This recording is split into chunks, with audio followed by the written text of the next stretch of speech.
Chair will recognize himself for an opening statement. The Community Living Assistance Services and Supports Program, the CLASS program, a government-run long-term care insurance entitlement, was included in last year's health reform law, seemingly as part of a budget process to make the law look less expensive than it really is. Since participants will have to pay into the program for 5 years before becoming eligible for any benefits, CBO estimates, including the CLASS Act in Obamacare, reduce the 10-year cost of the legislation by $70 billion. With CBO estimating that the CLASS program will begin running a deficit by 2030, and CMS's own actuaries estimating that the program will go into deficit in 2025, a taxpayer bailout may look very attractive to future Congresses when premium increases and benefit cuts can no longer make up the shortfall. While Obamacare specifically prohibits using taxpayer funds to finance CLASS, Congress can always pass a new law to allow the practice. Additionally, Congress can redirect funds from general revenue into the CLASS Independence Fund if it needs to. The concerns about this program are not limited to Republicans. In October of 2009, Senators Kent Conrad, Joe Lieberman, Blanche Lincoln, Mary Landrieu, Evan Bayh, Mark Warner, Ben Nelson sent a letter to Senate Majority Leader Harry Reid asking him to strip the CLASS Act out of the pending health care reform legislation. They argued, quote, "We have grave concerns that the real effect of the provisions would be to create a new federal entitlement with large, long-term spending increases that far exceed revenues," end quote. And Kent Conrad, the Democratic chairman of the Senate Budget Committee, famously called the CLASS Act, quote, "a Ponzi scheme of the first order, the kind of thing that Bernie Madoff would have been proud of," end quote. More recently, on February 16, Secretary of Health and Human Services Kathleen Sebelius testified before the Senate Finance Committee and admitted in an exchange with Senator John Thune that the CLASS Act is totally unsustainable. Those are her words. It seems the concerns with the CLASS program are widespread, and I believe we can all agree that we do have a serious long-term care problem in this country, as the costs are driving people into bankruptcy and weighing down the Medicaid program. We do need to address the issue, and the private sector, which already offers long-term care products, must be at the center. I now yield to my distinguished Vice Chairman, Dr. Burgess, for the remainder of the time. I thank the Chairman for yielding. I too have concerns with the CLASS Act. I feel it's not sustainable as presently drawn, and perhaps my biggest concern is that it gives people the wrong impression of what they now have under the Patient Protection Affordable Care Act. We heard multiple people testify back in 2005 when we last looked into this, that there was a concern that people were anesthetized as to their requirements for having some type of long-term care insurance, and I fear that this CLASS Act does again give people the false impression that now the government's going to pick up this expense, and in fact that nothing could be further from the truth. And then of course from the standpoint of employers, yet again another congressional mandate placed upon them. The CLASS Act is not an answer in search of a problem. We all know the problem exists. Unfortunately, this committee last really debated long-term care and long-term care issues in 2005. We never really got a chance to cover it during the debates on the Patient Protection Affordable Care Act. It's just a fact of life. Some of us are going to get older. As we get older, the likelihood that we will need some type of long-term care assistance grows. And I got to tell you, I've got a long-term care insurance policy. I bought it just after I turned 50, long before I ever ran for Congress, and I didn't buy it because I read an article in Health Affairs. I didn't buy it because I saw something on C-SPAN that impressed me that I ought to have it. I bought it because My mother told me if I didn't want to be a burden on my children, I would attend to that while I could. So for some people, unexpectedly early in life, an injury happens, and well over 4 million people under age 65 are in need of such care. 9 million Americans over 65 need some type of long-term care. The care can be costly, and the segment that the government picks up through Medicaid is an impressive number. A figure that was produced back in 2005 when we had hearings on this, that if we could move a third of projected seniors off of Medicaid into long-term care insurance in the latter 5 years of the 10-year budget window, which would be now, the federal government would save in excess of $150 billion, something that in fact could be quite useful today. The problem is hard, the answer is elusive, market knowledge is important, but it can be confusing for the consumer. But I believe with the Class Act, we've taken a step in the wrong direction because we've given people the impression that they now have something which in fact they may not have. I thank the chairman for the consideration. I'll yield back the balance of my time. Chair, thanks, gentlemen, and yields 5 minutes to the ranking member, Mr. Pallone, for opening statement. Thank you, Mr. Chairman. You know, Mr. Chairman, I have a great deal of respect for you and also for Dr. Burgess, but I have to start out by, dispelling some of the things that both of you said. I mean, first of all, I have to say I'm getting very frustrated because it seems like almost every hearing is an effort to repeal or debunk or defund something that's in the Affordable Care Act and suggest that somehow, it's not real. And this is just another example of it. I mean, the Class Act is very real. It is providing community-based services, cash, so that people can actually get community-based services. It's real. It's not something that is a fiction that we're kidding people about. They will be paying into a trust fund. They will get the money back when they become disabled and need it to go out and use that cash to buy community-based services so they can stay in the community. I don't. The other thing that really bothers me is that I don't hear any alternatives coming from the other side. I mean, Dr. Burgess correctly said that there is a real need for long-term care and support services, and this, he says, is no good. Well, what's the alternative? I don't hear it. We made a concerted effort, myself, Mr. Dingell, and the late Senator Kennedy, who was the Senate sponsor of this bill, to come up with a program that offers an alternative to provide services for disabled Americans so they can remain in their homes and in their communities. It was not put in as an effort to try to save money for the health care reform. We've been advocates for this for many years. You're talking about 3 people. I'm the youngest of the 3. I've only been here 23 years. Mr. Dingell and the late Senator Kennedy were here for a lot more years advocating for this legislation.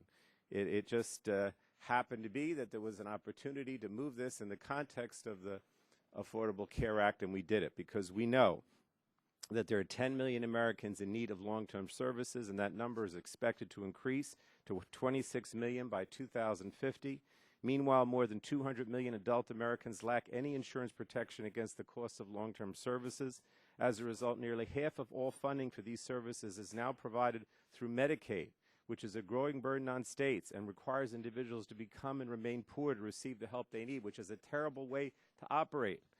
So as Americans continue to age, we're faced with an impending crisis in long-term care. The implementation of CLASS offers a new approach that builds upon our existing safety net system and helps our elderly and disabled finance the long-term care they need to remain active and productive members of their communities for as long as possible. Now, I know this doesn't address nursing home care. I'm fully aware of that.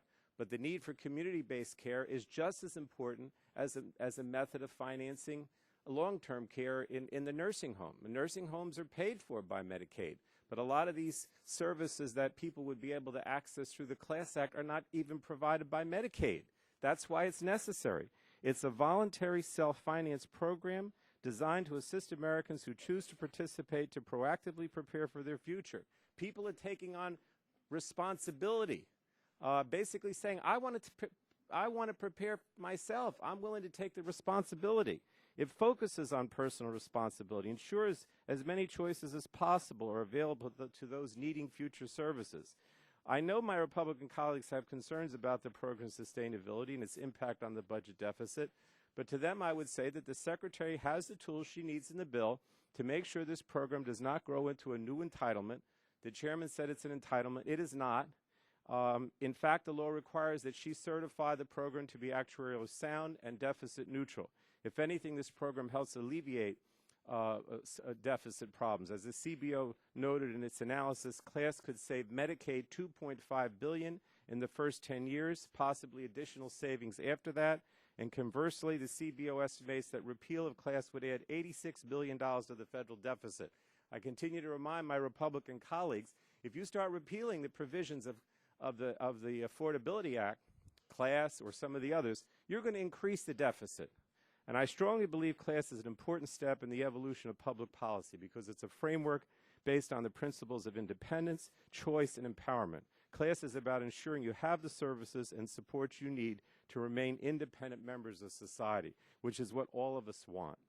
Now, I want to, I was going to yield to Mr. Dingell, but I think he's going to come later. So let me ask unanimous consent, Mr. Chairman, to enter into the record a narrative essay by Michael Ogg from New Jersey titled Running Out of Time, Money, and Independence, which I think powerfully illustrates the realities of the current long-term care environment. Without objection, so ordered. Thank you. The gentleman's time has expired. The chair recognizes the chair emeritus of the committee, Mr. Barton, for 5 minutes. Thank you. Thank you, Mr. Chairman. I'm going to yield some of that time to Dr. Gingrey. Last April, a month after PPACA was signed into law, the Centers for Medicare and Medicare Services Chief Actuary Richard Foster released a report entitled Estimated Financial Effects of the Patient Protection and Affordable Care Act. He estimated that by 2025, 15 years after PPAC was signed into law, projected benefits of this program would exceed revenues. CBO has estimated that benefits paid out will exceed premium payments by 2030, and Health and Human Services Secretary Kathleen Sebelius deemed the program as being totally unsustainable. Let me repeat that, totally unsustainable. Regardless of when this program is expected to become insolvent, we need to examine the CLASS Act to ensure that we're not creating another federal entitlement program which will simply be a burden on our federal budget. Last Congress, as the ranking member of this committee, I asked then Chairman Waxman to bring Mr. Foster in to testify regarding this report and the sustainability of the program. Chairman Waxman was not able to do that, so I'm very glad that Chairman Upton and Chairman Pitts have agreed to do it in this Congress. With the state of our economy being what it is right now and the massive debt that we're incurring, I think it's imperative that we rein in spending in order to protect our country's financial stability. Long-term care is a serious issue, and I believe that myself and all Republicans are very willing to support some sort of a program for long-term care, but it must be one which is sustainable and which is fiscally responsible. The program that we have in current law is not sustainable and is not fiscally responsible. Therefore, we need to review it and hopefully reform it. With that, I would like to yield 3 minutes to Dr. Gingrey of Georgia. Mr. Chairman, and gentleman from Texas, I thank you for yielding. Mr. Chairman, if we could stop the clock just for a second to let me ask you a question. Were we each going to get 2 minutes for an open statement or not? No, we were okay. Just doing Thank you, Mr. Chairman.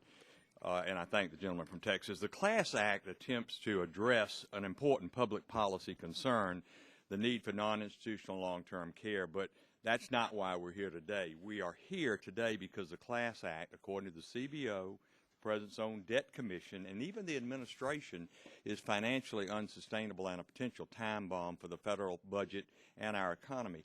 To quote the President's debt commission, sustaining the program over time will require increasing premiums and reducing benefits to the point the program is not able to accomplish its stated function of caring for the sick and disabled. Absent reform, the debt commission concluded, the program is likely to require large general revenue transfers or collapse under its own weight, end quote. To sum it up, the CLASS Act is a new entitlement nightmare created by or included in, as a gentleman from New Jersey said, Obamacare, that when it fails, it could harm disabled patients that would depend on it, as well as Medicare seniors who are currently facing an unsustainable Medicare program of their own. So Senator Conrad, current chairman of the Senate Budget Committee, called the Class Act, and I quote him, a Ponzi scheme for the workers who are encouraged to sign up. The perpetration of a Ponzi scheme requires an ever-increasing flow of money from investors, American workers in this case, to keep this thing going, and it's ultimately destined to collapse. So my question is Senator Conrad right? This country does not need another Bernie Madoff fraudulent investment scheme, especially one run by the Secretary of the Health and Human Services. And I want to close with the Debt Commission recommendation for class. The Commission advised the Class Act be reformed in a way that makes it credibly sustainable. And if that's not possible, we advise it to be repealed. Mr. Chairman, I have not seen anything that would lead me to think this program can be made credibly sustainable. And if I'm not convinced otherwise after today's hearing, and certainly we'll listen carefully to the witnesses, I'll be dropping a bipartisan bill today with my good friend Dr. Charles Bustani, gentleman from Louisiana, to repeal this program once and for all. And I yield back. With that, Sure. Thanks, I'd like gentlemen. to yield to Mr. Shimkus the remaining time. Thank you, Mr. Chairman, Mr. Ranking Member. The national government's headed off a cliff. Our budget consists of Medicare, Medicaid, Social Security, interest on the debt, and the discretionary budget. All are following the actions of the Congress today, just trying to get to an end of a budget fiscal year. How in the world do we add another entitlement to the mix? How do we take 5 years of revenue making promises that we can't fulfill? This is a crazy process, and I'm glad we're having the hearing, and I yield back. Chair, thanks, gentlemen. The gentleman's time has expired. The chair recognizes the ranking member, Mr. Waxman, for 5 minutes. Mr. Chairman, today's hearing is about much more than the nuts and bolts of the class program. At its core, this meeting is about an issue that has touched virtually every person in this room, public and private alike: the indignity, the burden, and the expense of long-term care services and supports, and our lack of decent, reasonable, and accessible program for those in need of this kind of assistance. The problem has been with us for a long time, and it is growing. With the aging of the baby boomers, the numbers are indeed quite staggering, and I'm sure we'll hear much more about that point from today's witnesses. But rather than facing the challenge, we have pushed the problem aside year after year, pledging to those in need that with just a bit more time, we could get a good program in place. And if the Republicans decide they want to repeal this program, I'd like to know what they're going to put in its place. We still haven't heard what they want to put in place for the health care reform that they want to repeal and replace. We know they want to repeal. What do they have to offer? Almost a year ago, we tried to keep the promise in creating the Class Act, a voluntary, self-sustaining, privately financed, and beneficiary-driven effort. We set in motion a process that will allow the elderly and the disabled to be able to stay in their homes, in their communities, and when they're no longer able to do so, as long as they're able to do so independently. And shame on those who would take this promise away and put nothing in its place. Having said that, all of us who support the class program, members of Congress, HHS, advocacy organizations, all readily agree that much work needs to be done before the program is ready to go live in 2012. That is what the 2 years of preparation time and the secretarial discretion and flexibility provided for in the enactment of this legislation. So let us get on with that task. Let us learn today about where the program is, where the program is going, how it plans to get there. And let us be assured that the requirements of the law will in fact be met. But along the way, let us not forget who and what brought us to this point.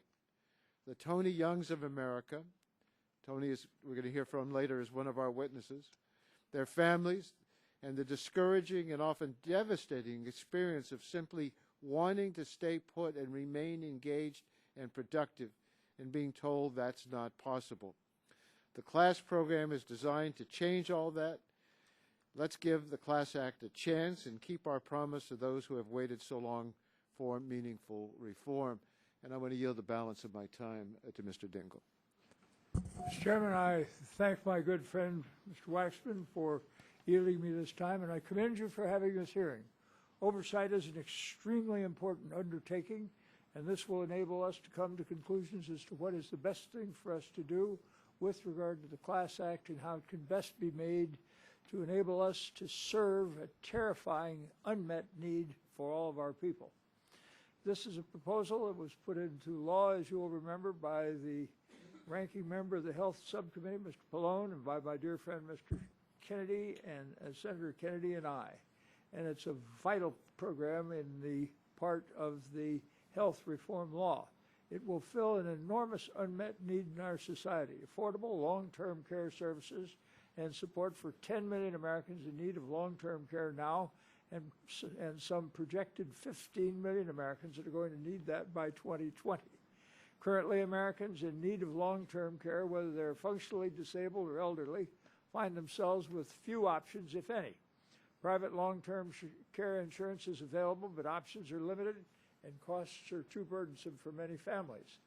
This legislation, the CARE Act, the Class Act, is not an entitlement program. It is a voluntary program. And in our review today, if we will work together, we can come up with an intelligent way of making it work and be acceptable in terms of the budget constraints and concerns that we have. And I call on my friends to approach it that way rather than to seek to repeal a program which has so much opportunity to help and benefit our people who have desperate needs and their families who suffer. The Medicaid cannot continue to be the only affordable long-term care service available to Americans. And I would call on my colleagues to know that the Class Act enables people to pay a part of their costs through premiums which they pay prior to the time that they have need of the program. That is an extremely important difference between it and Medicaid. And my urging to my colleagues on both sides of the aisle, particularly the majority, is let's work together to make this a good thing, to make it work for all the people, and to stop some of this nonsense about fighting about legislation of this kind, when in fact we could work together to make things better for Americans in a fiscally responsible and proper way. I thank you for holding these hearings, and I thank my colleague for yielding me this time. Chair, thanks, gentlemen. Gentleman's time's expired. Mr. Chairman, may I ask unanimous consent that the statement from the Jewish Federations of North America be inserted in the record? Without objection, so ordered. Mr. Chairman, may I make a similar unanimous consent request?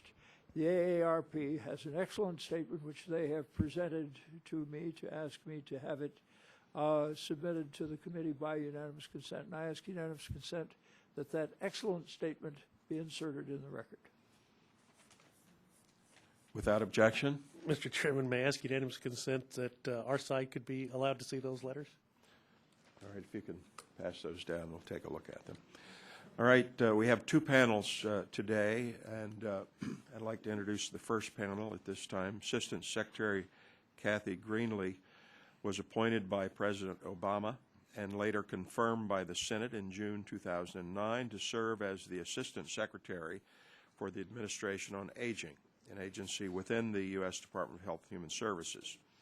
In January of this year, Assistant Secretary Greenlee was designated as the Administrator of the Community Living Assistance Supports and Services, more commonly referred to as the CLASS program. Prior to joining the administration, she served as the Secretary on Aging in Kansas and as the General Counsel of the Kansas Insurance Department.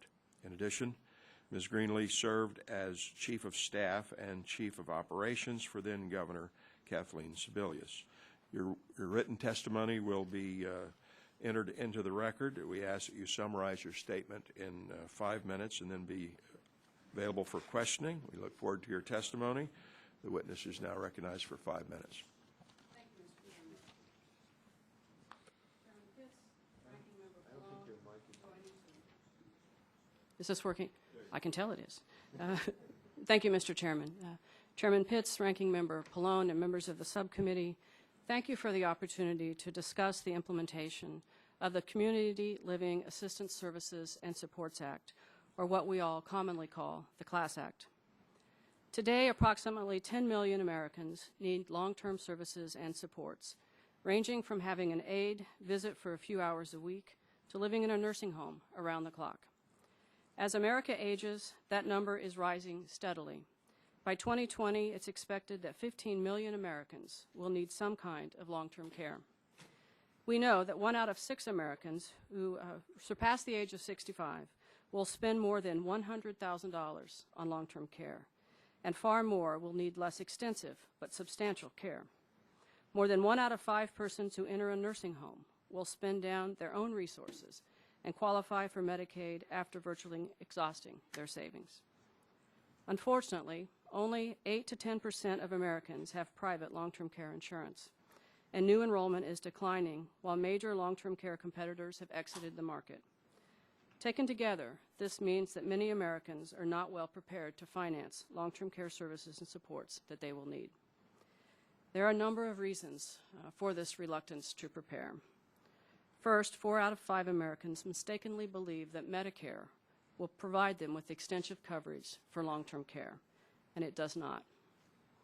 In addition, while Medicaid is the primary payer for long-term care, paying approximately 50% of all nursing home expenditures in this country, Medicaid requires that individuals impoverish themselves in order to qualify for long-term services and supports, with only modest protections for the needs of a spouse who remains in the community.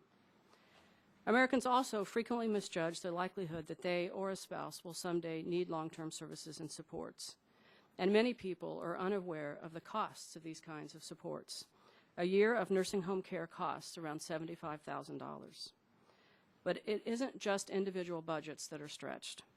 Recent data from the CMS Office of the Actuary show that in 2009, Medicaid spent $111.2 billion on long-term care, and spending on those services is projected to increase as the population ages, stressing both federal and state budgets. Prior to coming to Washington, as the chairman acknowledged, I had the honor of serving as the Secretary of Aging in Kansas. The Secretary of Aging in Kansas has a unique portfolio. I oversaw community aging programs as well as the Medicaid-funded programs for both nursing home services and home and community-based services for frail elders. I also had the opportunity during my service in Kansas to spend 8 years as an insurance regulator, serving half of that time as the general counsel for the Kansas Insurance Department. I have visited dozens of nursing homes and spoken to thousands of seniors. I have managed a Medicaid budget.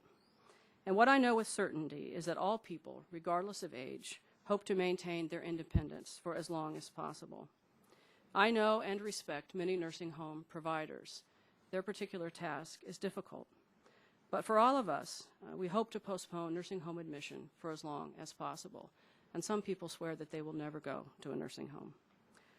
Fortunately for policymakers, people prefer to live in the setting that is the least, not the most expensive. In most cases, that setting is home. How then do we help people prepare for the costs associated with aging and disability and increase their access to home and community-based services and community supports that they so desperately need? The CLASS program offers one new tool to support Americans' long-term care needs and help them remain independent. Its goals are to provide an opportunity for individuals to take responsibility and to prepare financially for their own long-term care needs, support consumer choice related to their own care and their living arrangements, and facilitate independence and community living. President Obama and Secretary Sebelius have pledged to use the discretion provided in the law to protect the solvency of this program. There are changes that we intend to make through the Secretary's regulatory authority to guarantee the solvency. We are committed, as the Secretary said in a recent speech, that we will do everything we can to make these changes to ensure the solvency. As the Secretary has outlined, and I can spend more time discussing with you, there are a number of things that we have in mind that we will change by regulation. We need to change the employment and earning requirements for the program. We need to close loopholes that allow people to skip payments and then enroll at a later time. We need to explore options for indexing the premiums along with the benefits. We need to tailor the benefits to more closely meet the individual needs and preferences. We need to educate the public about long-term care. And we need to partner with employers and also protect fraud and abuse. We will do all of this in full view of the public with a transparent process.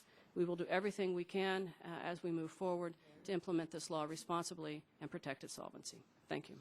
Chair, thanks, the gentlelady. We'll now begin our our questioning, and the chair recognizes himself for 5 minutes for questions. Madam Secretary, some have suggested that in order to have a sustainable program, the monthly premium may have to be at least $240 a month or higher. When will your agency announce what the monthly premium will be, and is it possible the premium could be as high as $240 a month? Mr. Chairman, you have two pieces of that I would like to address. In terms of the plans for announcing the monthly premium, the proposal going forward is that we will submit 3 plans as recommended in the law to the Independent Advisory Council for their submission to the Secretary. We will then publish in a reg, most likely this fall, our initial assessment of those 3 plans. I do not know at this point whether or not that initial publication will include specific pricing information, but it will provide information about the specific plans that we're looking at. We know that the best way to protect the solvency of the program is to ensure high participation, and participation will be a function of several things, including the price of the product. Thank you. On the Administration on Aging's authority to increase premiums, do you believe the Secretary has the authority to increase class program premiums? And if so, on what basis, and are there limitations? Mr. Chairman, it's clear in looking at the law that the Secretary was given many protections once the program is enacted in order to adjust or make changes to the premiums.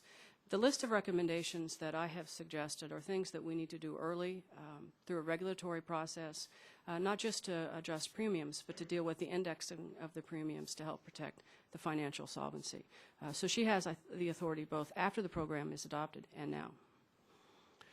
The President's fiscal year 2012 budget request includes $120 million to begin the implementation of the class program. However, just last month, Secretary Sebelius admitted the class program to be, quote, totally unsustainable, end quote. Madam Secretary, do you agree with Secretary Sebelius that the program in its current form is unsustainable? Yes or no? Mr. Chairman, if I could elaborate beyond a yes or no, I could be more responsive. The Secretary is referring to the conclusion we've come to by a plain reading of the specific statute without adjustment. We are committing to making reforms to the program so that we can hit the financial targets that she is required to meet to make sure that the program is solvent. Can you please explain why the administration requested $120 million for FY 2012, of which nearly $94 million was for outreach and enrollment efforts, when the administration's chief health official clearly does not believe the program is sustainable in its current form? Mr. Chairman, the Secretary's comment with regard to not sustainable in its current form is her explanation as to why we will reform the program. We don't intend to implement the program without those changes. The request for the $120 million is startup funds so that we can begin the program. This is a new program. It's a type of product that has never been offered to the American public. As I said earlier, participation is key, and we will need to do an education and outreach effort to America to describe not just the program, but the need that they have that's currently unaddressed. And can you please provide more information on the changes you believe you will need to make to the program in order to make it more sustainable, including premium increases and your intended timeline for doing so? Certainly. The Chair yields to the Vice Chairman, Dr. Burgess. Yes, Madam Secretary, thank you for being here. Do you have do we have an idea? Secretary Sebelius testifies to the fact that the program as drawn may be unsustainable. Do you have an idea as to when that realization occurred, when that information became available to the Secretary? During the past year, after the law was passed, we have worked to develop 2 actuarial models that include the best of actuarial science as well as economics.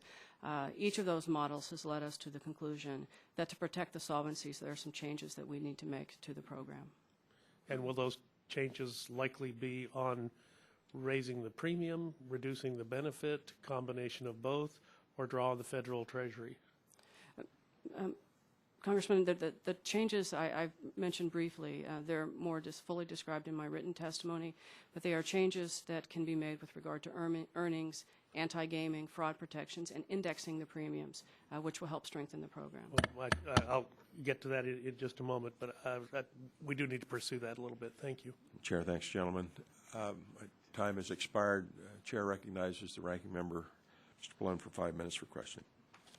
Thank you, Mr. Chairman. And I want to ask questions, but, I have to say, and again, not meant with any disrespect to you or the Republicans on the other side, but, it just seems that, we know we have a huge problem out here with people not having these community-based services, and the Democrats come up with a plan to try to address it, and it just seems like everybody on the other side is like so scared.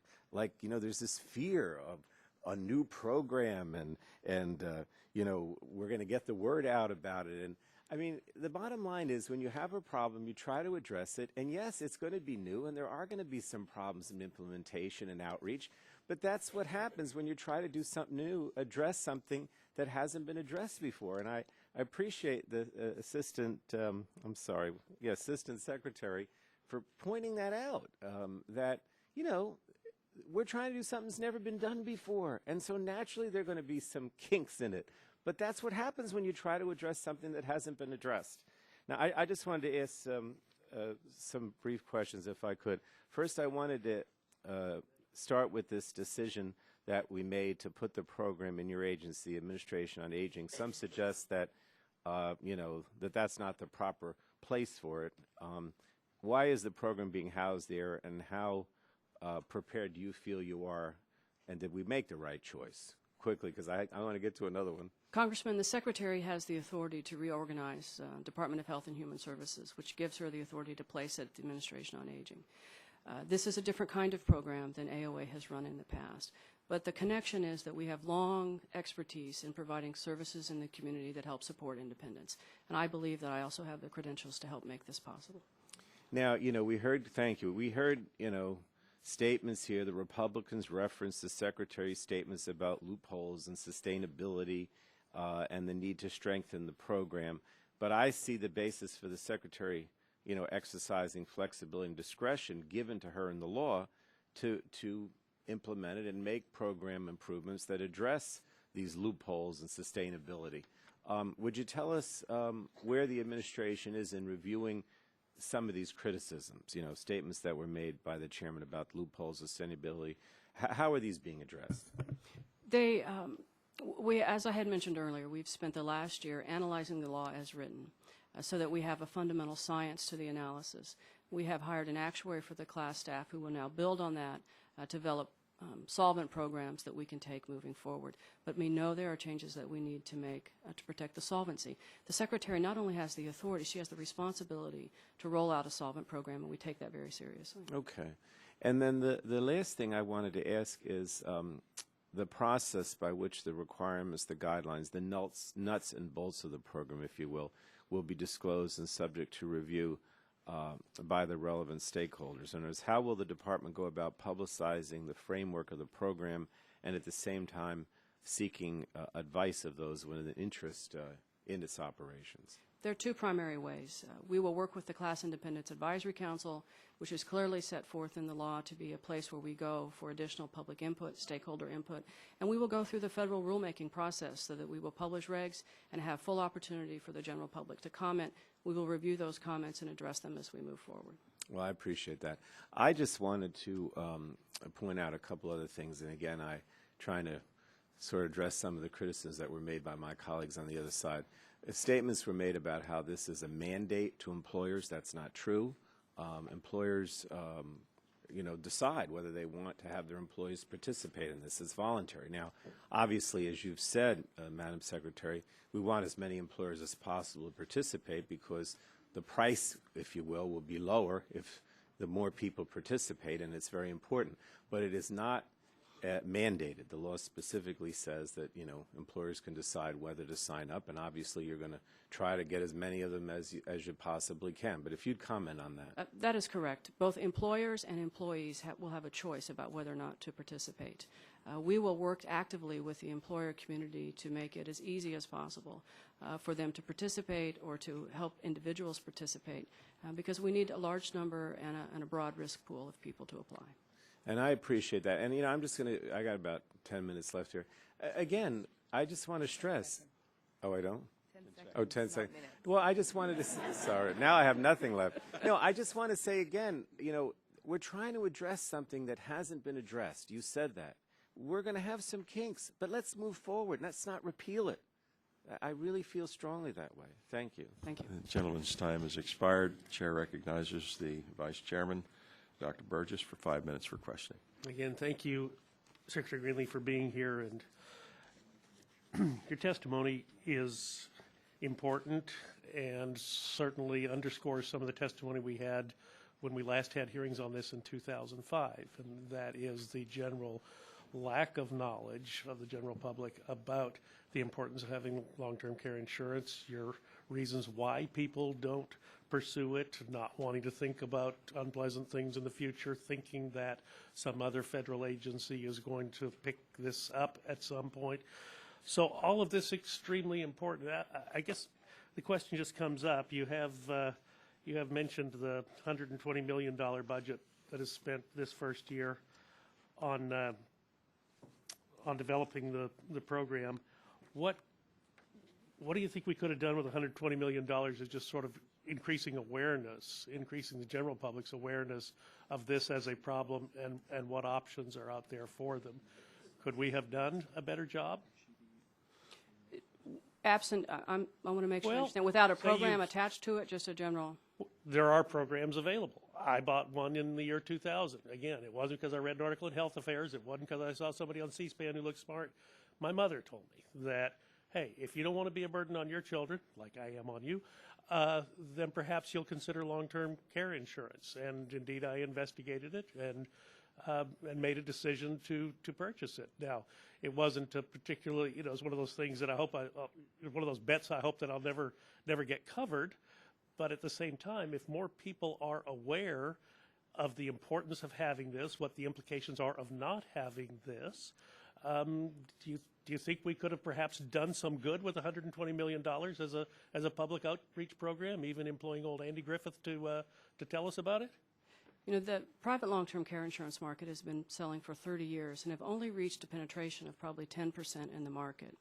Clearly, there's a need for more people. If I could, we make it extremely hard. There's no tax deductibility for long-term care insurance like there is for some of the employer-sponsored insurance.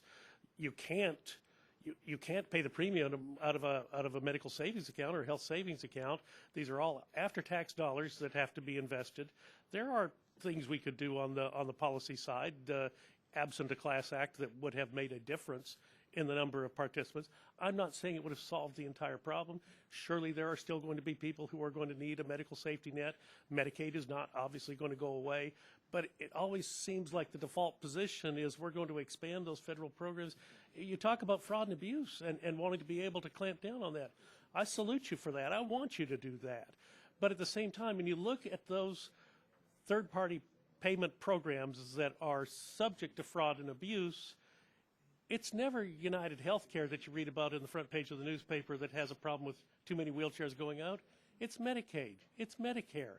It is those public programs that seem to be so vulnerable, where the dollars seem to be so vulnerable. Why not try to partner with those people who are already out there offering private long-term care insurance and try to build on that, perhaps remove some of the obstacles, work with policymakers to remove some of those obstacles to purchase of long-term care insurance?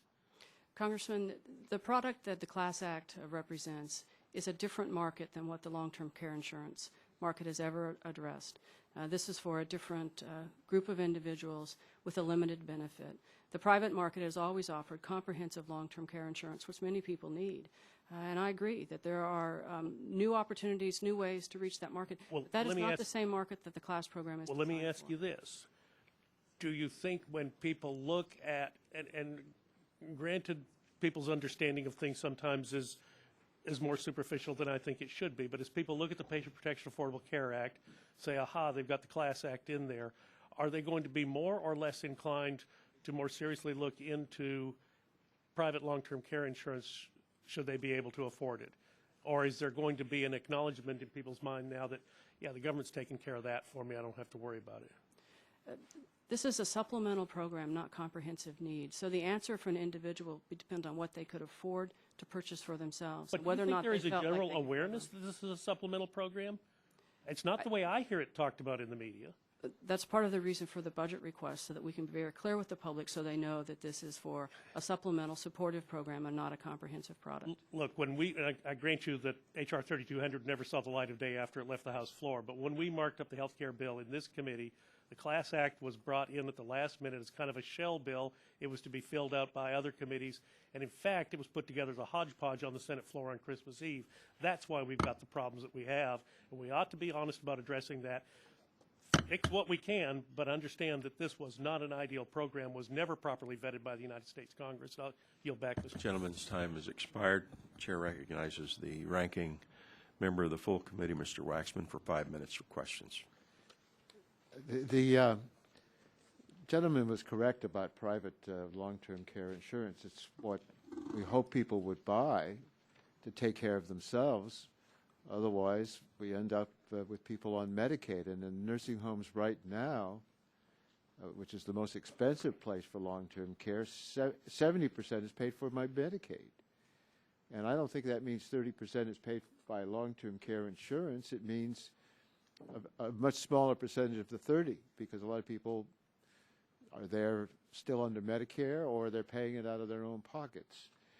So long-term care insurance has not been a great success so far. The federal government allows employees to buy long-term care insurance, and it's negotiated by the Office of what is it, OPM, Office of something management, whatever it is, program management, Personnel management, sir. personnel management. Okay. Do you have an estimate of how many federal employees have taken up long-term care insurance? Mr. Waxman, I can get that. I don't have that. Okay, well, I'd like to have that for the here, record. but it's a small percentage, around 5%, but I would need to verify. I think when we look at the fact that very few people put away money for their retirement, which is pretty astounding, to get them to buy long-term care insurance that they may never use and are in state of denial. If they're in state of denial about retirement, they're even a greater state of denial about long-term care needs. So I don't see that long-term care insurance is the way we're going to solve the problems. This, you answered the question I had. This is not a replacement for private insurance. It dovetails quite nicely with that market because it's a supplement to long-term care insurance. Isn't that accurate? Actually, I would say it as the reverse, that it's the first step for an individual to protect themselves from costs. And if they want to protect themselves further, the private market would be there to help them. Medicaid has been the primary safety net provider for poor and elderly and disabled people. And elderly and disabled become poor once they start paying for the high cost of long-term care. It pays 40% of the cost of long-term care services. It's the largest payer, therefore, of these services in the nation. There are 1 million nursing home residents under Medicaid. That's 70% of all nursing home residents. In addition, there are 2.8 million individuals receiving community-based care services through Medicaid. So Medicaid is the biggest payer for long-term care services, and it comes at a high price. Each year we expect to add $44 billion to the price tag of Medicaid, due entirely to an increasing demand for long-term services among an aging population. These are vital services, but they take an enormous toll on state and federal budgets, especially during the times of economic downturns as we're now experiencing. In the 2009 CBO analysis of the Class Act, there are some Medicaid savings because, at least in the last 2 years of the 10-year window, that come to $2.5 billion in those 2 years.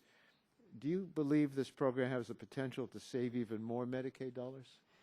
Yes, sir. There are two primary ways that we'll see Medicaid savings. People who receive both Class and Medicaid depending on whether they're in the community or in the nursing home. We'll pay a portion of that back to the state for Medicaid. But even more importantly for savings, the CLASS program can help people prevent spend down to Medicaid, use their own resources with the CLASS program resources to stay in the community without asking for Medicaid. Well, I'd say to my Republican and Democratic colleagues, if we look down the road of how to deal with this problem without humiliating people to have to go through the indignity of becoming a Medicaid recipient after they've exhausted all their money, we can go one of two ways. We can require people to buy private insurance for long-term care. We can require them to pay the money and buy it, and then they'll be covered. But I hear a lot from my Republican colleagues that they don't like a mandate, and that would certainly not be a real popular idea, I would expect. The other is to say everybody should pay into a fund. You know, if everybody, this is a real clear insurable event. If everybody paid into a fund, it would be a small amount to pay for a relatively limited use of these funds for those who are going to need long-term care.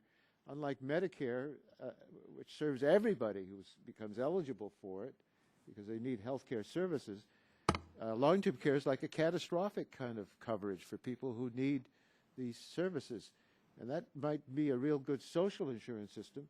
I just hope my Republican colleagues don't look down their nose at all idea of social insurance, because I don't know what other choices we have, because Medicaid is not sustainable with this burden. So I thank you for what you're doing, and let's hope that this little program, it's a little program, and it's no answer as far as I'm concerned to the big issue, can help. Gentleman's time's expired.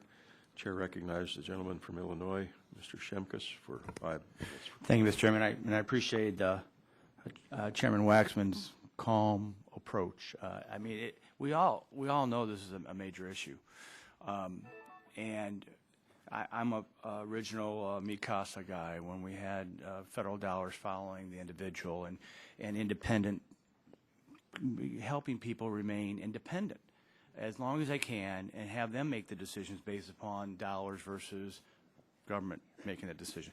So, you know, don't take these questions as being harsh or accusative. We've got a couple issues here. You're going to hire an actuary. You're promising it's going to maintain solvency. An actuary, if it goes out of solvency, the actuary is going to have to decide one or two things: raise revenue or cut benefits. Is the Secretary willing to do that? Mr. Shimkus, we have already hired an actuary. No, I know. Right. I made that statement. Right. That was my statement. And before we move forward, as the law requires, we will work with the CMS actuary as put forward. The Secretary is only willing to move forward to implement the law if we can demonstrate that it's solvent to the standards of the law from the very beginning. So we're having 5 years of revenue, no payouts. Initially, that's going to be an easy decision. Our concern is year 10, year 15, and then I follow up with the question again. If then there's a solvency issue, will she be willing to raise premiums or cut benefits?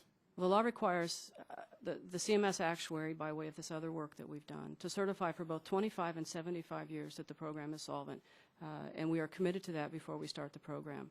Thereafter, both the Secretary and the Board of Trustees have the ongoing fiscal oversight of the program and the authority to make the changes that they might need. But we won't start the program unless we think it's solvent from those modelings before we begin. Well, I hope, Mr. Chairman, we were able to have the administration back numerous times to help you all review your actuary and your numbers to make sure it is solvent. Because in my opening statement, I mean, we do concern about making promises that we can't deliver. We've done it in our entitlement programs, and they are bankrupting us.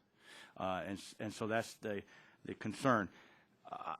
So the actuary is going to calculate payments out based upon payments in and people in the pool. What about the annual expense? Your budget request, or the budget request, is $120 million for this program. Is that part of the actuary numbers?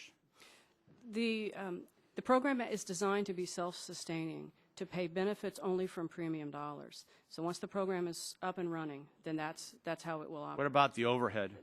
And that's contained within the premium revenue structure that I just described. So we won't see another additional annual request for money to administer this program? No, the current request is for startup funds. Do you ever feel that the Secretary can go into the $17.5 billion health care slush fund, which is under Title Section 4002, Prevention and Public Health Fund, which is $17.5 billion? Might she tap into that? It's at her discretion. I have never had a conversation where that even came up in discussion of the class. Well, would you ask her for us? Yeah, I can follow up with you Good. with that. That would be great. Because that's our concern in the fiscal environment. We already got the Secretary to admit 2 weeks ago that she double counted $500 billion, which really addresses the fact that the statements about that the health care law pays down the deficit and the debt is untrue. It could be true if you double count $500 billion. It's untrue when you adequately put the $500 billion in its proper concerns. If we want to help our citizens, we have to have sustainable funds. Our belief is always, government doesn't have a good record. We're hoping that you can prove us wrong in this, and we'll be following closely. Thank you, Mr. Chairman. I yield back. Chair, thanks, gentlemen. We are voting on the floor. We've got 2 votes. Let's take one more 5-minute questioning from the ranking member emeritus, and then we'll recess until immediately after the second vote. Chair recognizes gentleman, Mr. Dingell, for 5 minutes. Thank you for this hearing, which is a very useful thing. I begin by welcoming the Secretary, and I ask, do you have all of the authority you need at the Department to assure that this program gets off to a start in an actuarially sound manner? Yes, we do. And you lack nothing. No, we can make it solvent. Very good. Have the authority. Now, I'm going to make a statement. You tell me yes or no. 10 million Americans are in need of long-term services now, and in 2020, 15 million Americans will be needing long-term health care services. Is that correct? That's correct. Now, Madam Secretary, it's my understanding there are a number of long-term insurers in the United States that are, and a number of them are leaving or planning to leave the market. Is that true? Yes. In my opinion, this seems to offer individuals in need of long-term insurance much more limited options. Do you agree? Yes. Isn't it true that the goals of the class program is to help Americans prepare for the unexpected and to allow them to participate in a choice that offers them services and allows them to remain in the community rather than to go into the nursing home? Yes. So if I understand the program correctly, and I was one of the authors of it, it is going to allow an individual to buy into this program at an early time. Is that correct? Yes. And so that individual will pay money into the program before that individual begins to draw benefits. That's correct. That's conventional insurance practice, is it not? Absolutely. And you will see to it it's done actuarially soundly. Yes, we will. Now, that will absolve Medicaid of providing these same benefits in a nursing home, will it not? Congressman, it will help buffer the cost of Medicaid, but it won't cover the full amount of a Medicaid. It'll help the individual stay home. It'll help the individual stay home. Okay. And instead of the taxpayer paying 100% on Medicaid, the individual who derives benefits under the plan will be paying into the plan, so he'll be actually paying a significant part of the cost instead of that coming out of the pocket of the taxpayers by way of Medicaid. Is that correct? He will be paying, or he or she will be paying, yes, a portion of the class benefits back to the Medicaid program. Good. Now, as you said, AARP says that it's going to save, in their rather excellent statement, it's going to save about $2 billion to Medicaid due to the Class Act. Is that correct? Yes, that's consistent with the CBO score as well. Is that an actuarially sound statement by ARP? I haven't looked at their methodology, but I do know it was the CBO score as well. Now, Madam Secretary, as you said in your testimony, Medicaid now pays for about 50% of the nation's nursing home expenditures, and in 2009 spent $112 billion on long-term care services. Isn't it probable that by offering the ability to individuals to remain in the community and out of the nursing home, that it will help to help Medicaid to reduce its costs, and also it will help reduce nursing home costs? Congressman, it will help individuals use their own resources and the class resources to postpone the need for Medicaid. Okay. So wouldn't I be fair in assuming that the Class Act will fill an unmet need in terms of providing long-term affordable health care services and to support people in need? Yes. Now, do you believe that the Class Act will help today's workers to prepare for and provide for their personal long-term needs in the future? Yes. Mr. Chairman, I note that I am returning to the committee 33 seconds. Chair, I thanks, yield back the gentlemen. balance of my time. Chair, thanks, gentlemen. And on the unanimous consent request of the gentleman, Mr. Waxman, and Mr. Dengel, without objection, the documents are entered into the record. So ordered. We will now recess until immediately after the second vote. I trust the witnesses will bear with us. We'll get back as soon as possible. Thank you. The committee's in recess. The recess time having expired, we'll go back to questioning, and Chair recognizes the gentleman from Louisiana, Dr. Cassidy, for 5 minutes for questioning. Thank you, Mr. Chairman. I can't help but notice that Mr. Waxman pointed out the indignities of people being on Medicaid, and yet the PPACA put 16 million people on Medicaid by design and more by effect, and so I found that an interesting comment. And I'll also remark that the people on the other side of the aisle who are so frightened of weather forecasts 100 years from now are so sanguine about realistic predictions of bankruptcy within 11 years. Now, I am a physician who works in a public hospital, so I'm very familiar with people, politicians, overpromising and underfunding. So, do I call you secretary or assistant secretary? Either one is appropriate. Madam Secretary, I just want to take the logic from the other side of the aisle and go through this.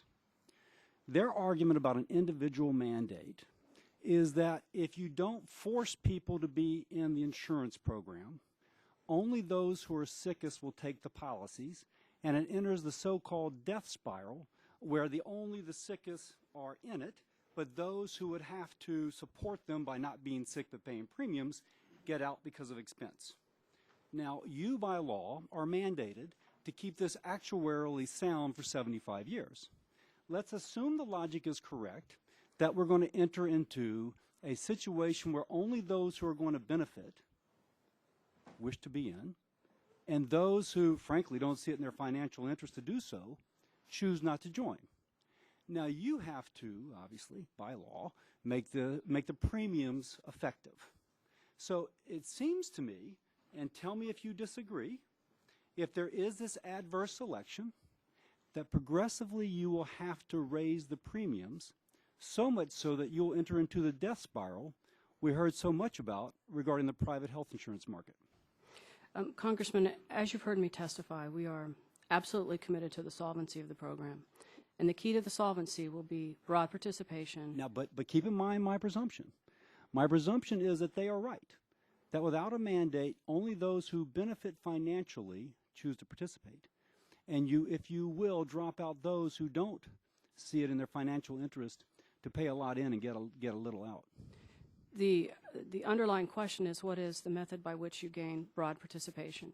No, so my underlying question is this at risk of entering the death spiral? We must have broad participation, and not only people who could access the benefit early in order for it to be financially And solvent. is it possible, just Mr. Waxman spoke about potentials, so is it potentially true that, again, we would have a lot of non-working spouses who would participate, which I gather would be thought to be at a higher risk for claiming benefits without paying in it over the long hauls, that someone actively working, et cetera. That people over 65 cannot have their premiums adjusted upward. All those things that obviously limit your ability to raise premiums on anybody but the younger working class, that as those younger people see, well, this premium's $240 a month for a benefit that I'm supposed to get when I'm 70 years old. I got to buy a car. Is there the potential for this adverse selection process to occur? Congressman, you are describing an adverse selection death spiral that would occur if the program only attracted those individuals. We are familiar Is there with the science. potential? Is there a potential? Because I tell you, the second panel, when I read the testimony of the second panel, 4 out of whatever, 6 agreed that there is a strong potential for that death spiral to occur. It comes back to the question of broad participation, and all of the actuaries we work with, all of the actuaries that will testify after me, also understand that a basic insurance sort of fundamental principle is broad participation. So let me ask and you, the method have by you which put into get your models, if you have premiums of $240 a month, how broad your participation will be? We have looked at different pricing mechanisms, or different pricing options, and looked at what a similar product looks like in the marketplace, and understand to get broad participation, we must be competitive, both in product design and in price. I might return to something that you said just to tell you that non-working spouses are not eligible in this program. I believe that was considered in an earlier bill that came through Congress, but that actually wasn't a feature that was. So let me finish up by saying, again, I will see patients on Monday at a public hospital in which politicians overpromise and underfund, and I see that it's ultimately the patient who pays the penalty. So it's very easy for us to promise when future generations have to pay, but I'll tell you, it won't just be future generations that pay, it'll be future so-called beneficiaries.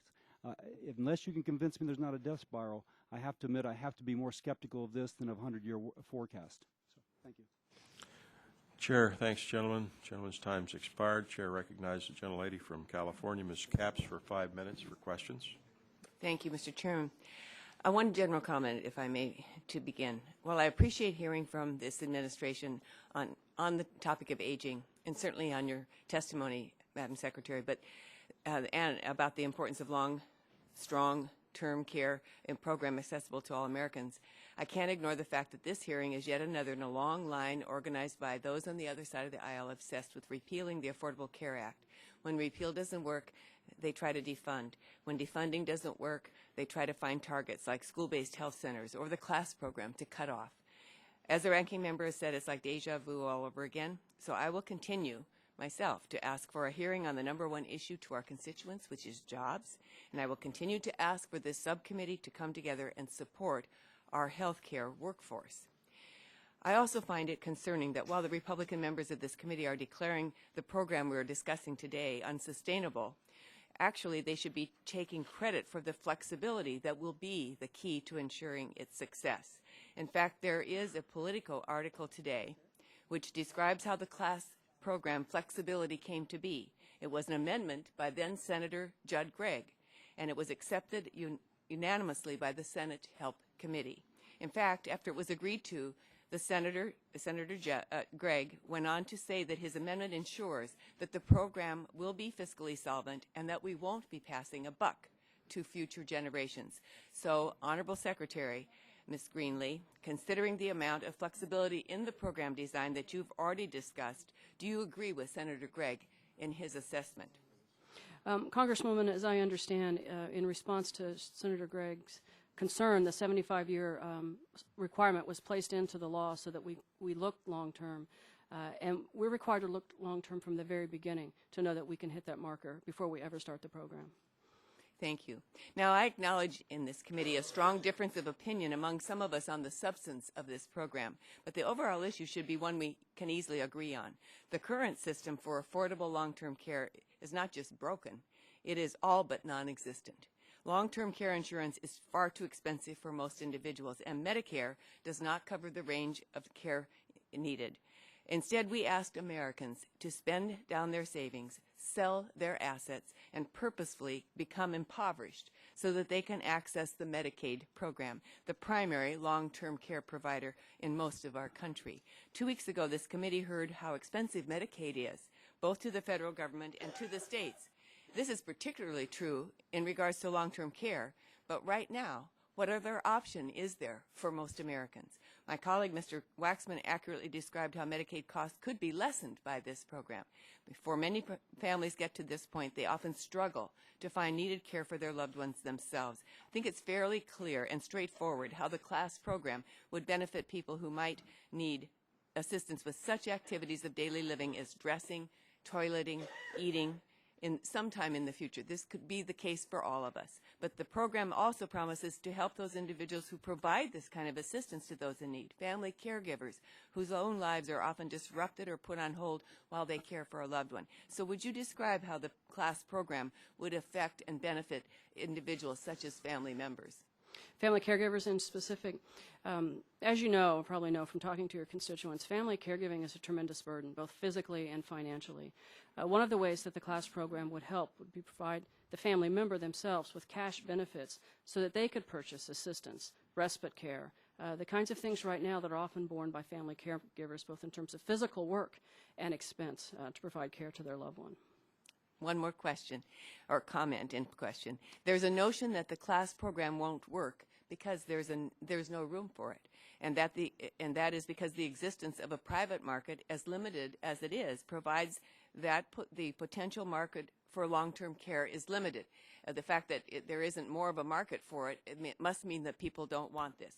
Yet this fails to take in consideration that government programs often spur private markets. For example, the implementation of Medicare led to the creation of what is now a successful Medigap market. As the former general counsel for the Kansas Insurance Department, how do you see the CLASS program impacting the private market? Do you see any room for collaboration? Do you think this will be a growth industry in the future? Thank you. As I mentioned earlier, the private market has been around for about 30 years. They started with comprehensive nursing home insurance and then added and changed really to include community-based services. But it's always been designed to be a comprehensive product.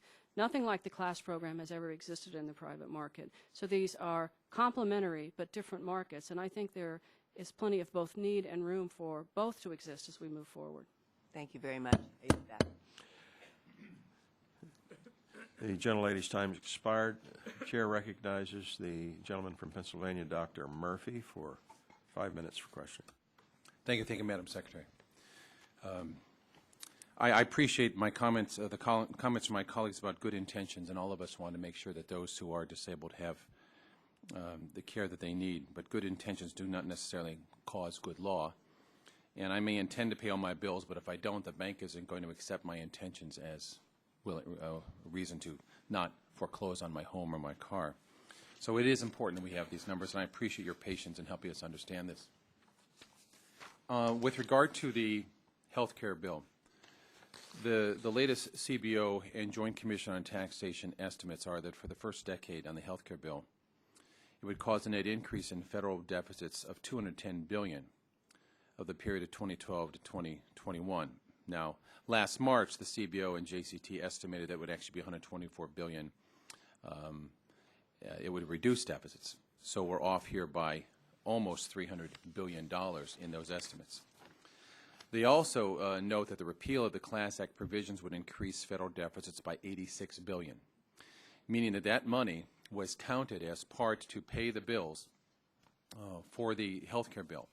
For the first 5 years, I believe the revenue would be collected from people on a voluntary basis as long as they didn't opt out. And that, am I correct on that? You are correct on that, yes. And that would be a defined contribution. You would set the rates of what someone would pay. Am I correct? Yes. And it's a defined benefit of $50 a day. Am I correct at that? There will be a defined benefit. That's what we're still developing. We still don't know how much that'll be. Will there be lifetime caps on that? We're working with the law, which says an average of $50 a day with a lifetime benefit in the product design, but I don't have specifics other than that to give you.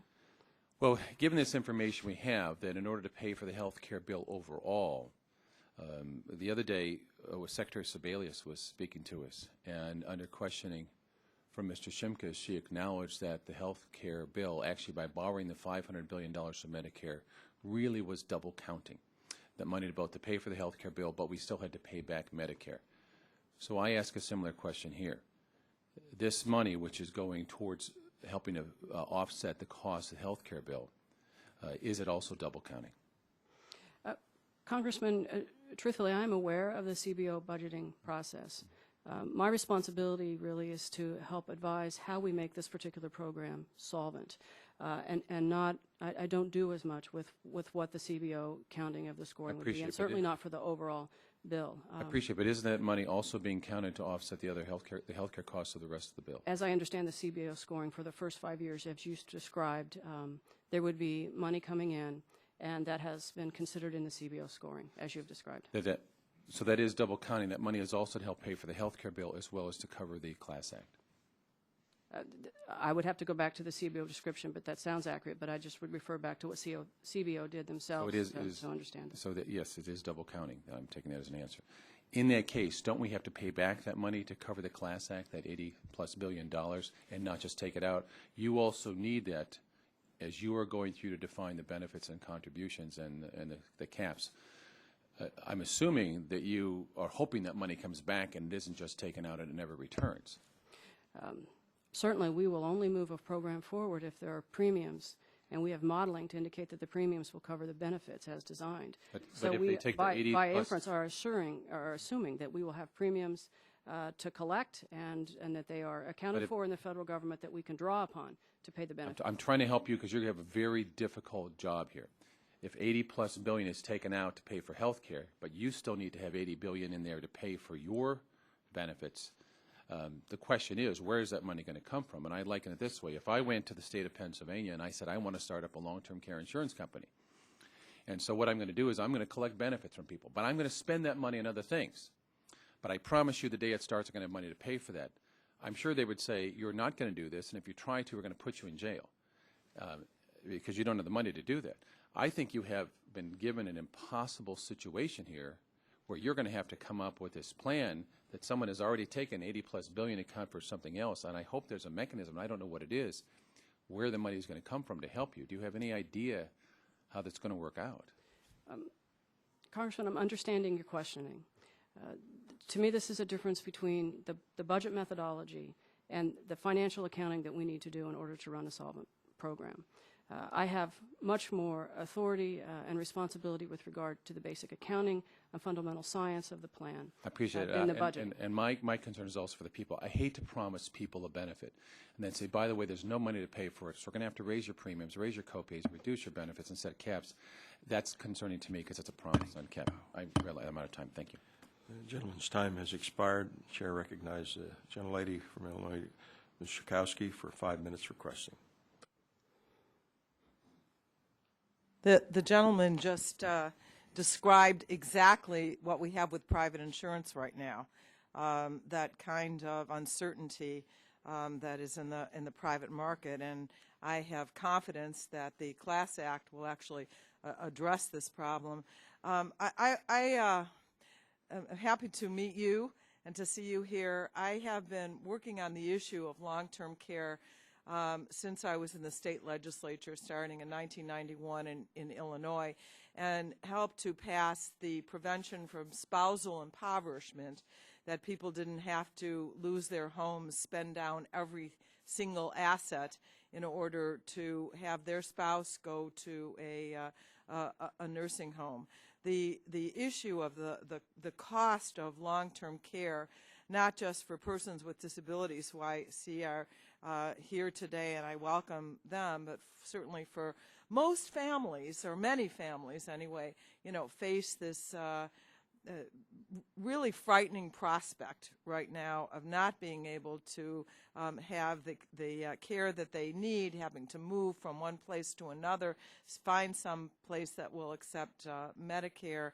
And so I wanted to, Mr. Chairman, put into the record and then refer to the National Council on Aging has top 10 reasons why conservatives should love the CLASS program. And I would like unanimous consent to place this in the record. Without objection, so ordered.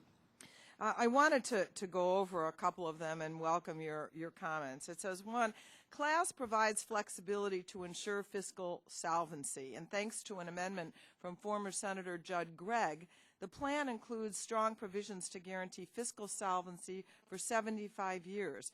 Statutory language was purposefully written to provide flexibility in benefit design, eligibility triggers, and work requirements which help reduce adverse selection and ensure solvency. Wondered if you wanted to comment or expand or just assure its accuracy. Congresswoman, the Secretary has the responsibility to guarantee solvency and the authority to make the adjustments that we need to in order to get us to that point. The amendment by Senator Gregg certainly gives us the guidepost that we must make sure that this is solvent in the long run for 75 years. Okay, and we will take those steps before we implement it. Let me go to the second one. No federal tax funds will be used to pay benefits. Section 3208 states, quote, no taxpayer funds shall be used for payment of benefits under a class independent benefit plan, unquote. That's correct. The premiums have to cover the benefits. 3, class has no mandates. It is optional for both employers and consumers. That's correct. Class will increase business productivity by reducing caregiver absenteeism and permitting people with disabilities to work. A recent survey found that 74% of caregivers have had to change their job or stop working because of their caregiving responsibilities. Well, as you know, the main purpose of the law is to provide cash to an individual who needs assistance. There is a parallel there for additional support for the caregivers who are providing that assistance. Caregiving is a huge burden, and as we know, many people struggle to both maintain their own work and care for a loved one. So helping the person needing care will help both people. All right. Americans across party lines strongly support class. Let me just give you some figures. The Kaiser Family Foundation poll in February, 74% of Americans support the program, only 20% opposed. Among independent voters, 75 support, 19 opposed among Republicans, 57 support, 36 oppose, a 21% margin. I'll go on 6. Class will jumpstart a flat private long-term care insurance market. I think you talked a bit about that. I know that Congresswoman Capps suggested that this actually could do this. I wanted to just give you one fact. When France implemented a proposal similar to class, sales of private plans increased annually by 15%, largely because the public debate increased awareness of long-term care risk. So you stated earlier that you hoped that and thought that would be the result? Certainly, one of the major issues that we need to address, and that is part of the plan for the budget, is to market to the American public the problem that there is a need for support for long-term services. Class is one option. Private insurance would be another.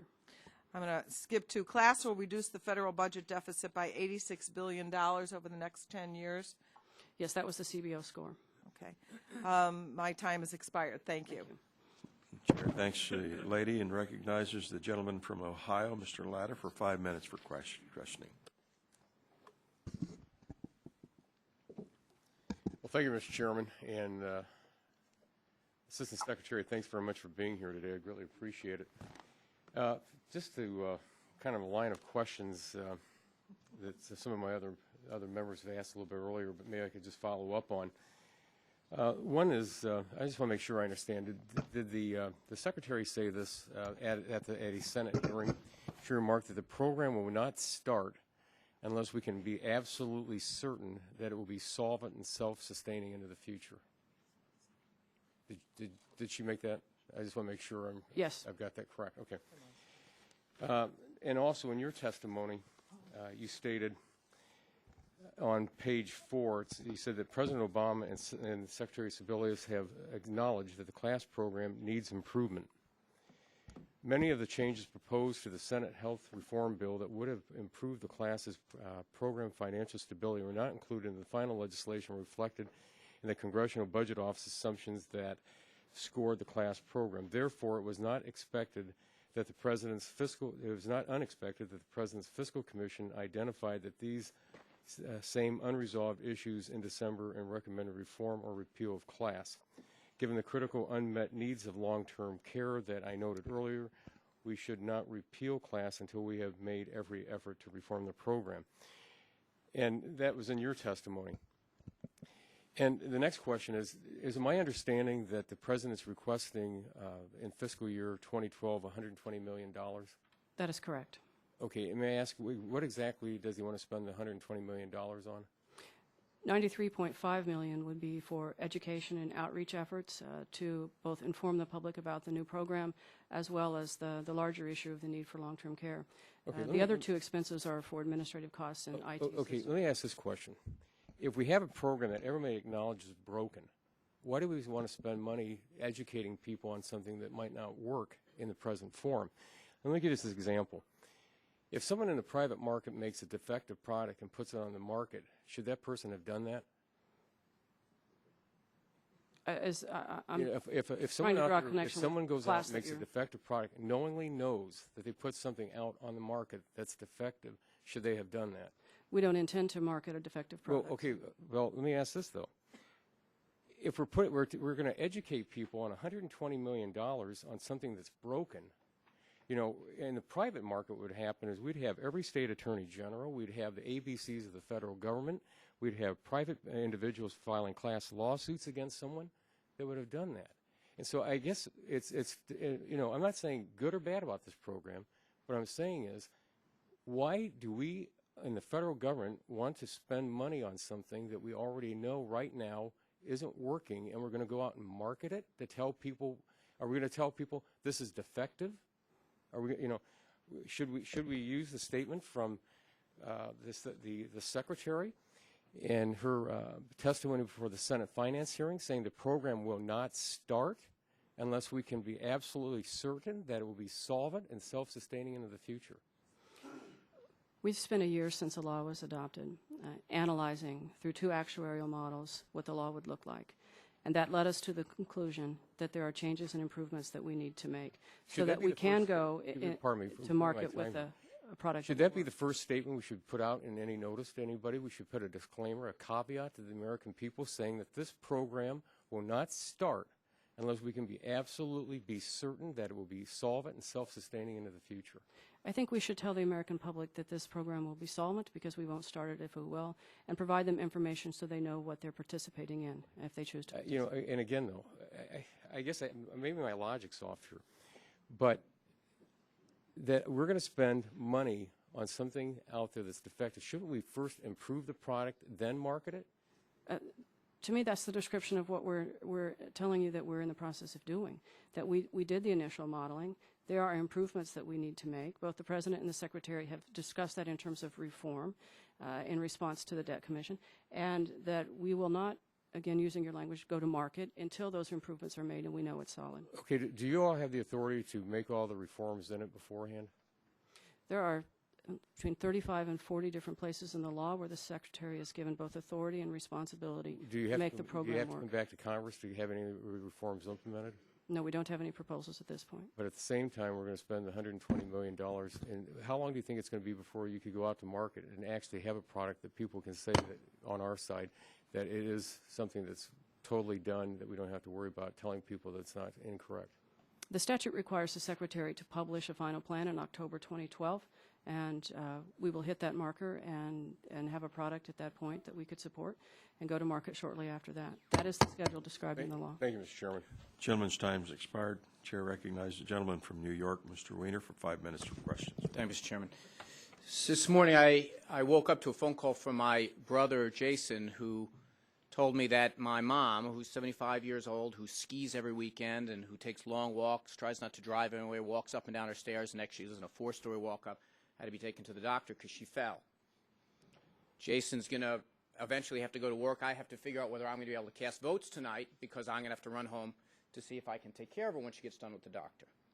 Nothing remarkable about this story. No.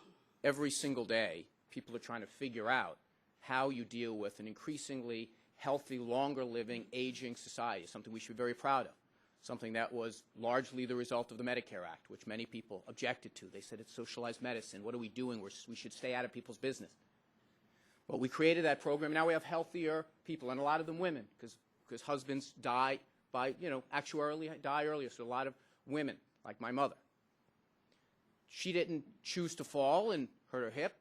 No one chooses to have Alzheimer's because they're Democrat or Republican. No one gets up one morning and says, the free market leads me to decide that today I'm going to go shopping for a broken hip.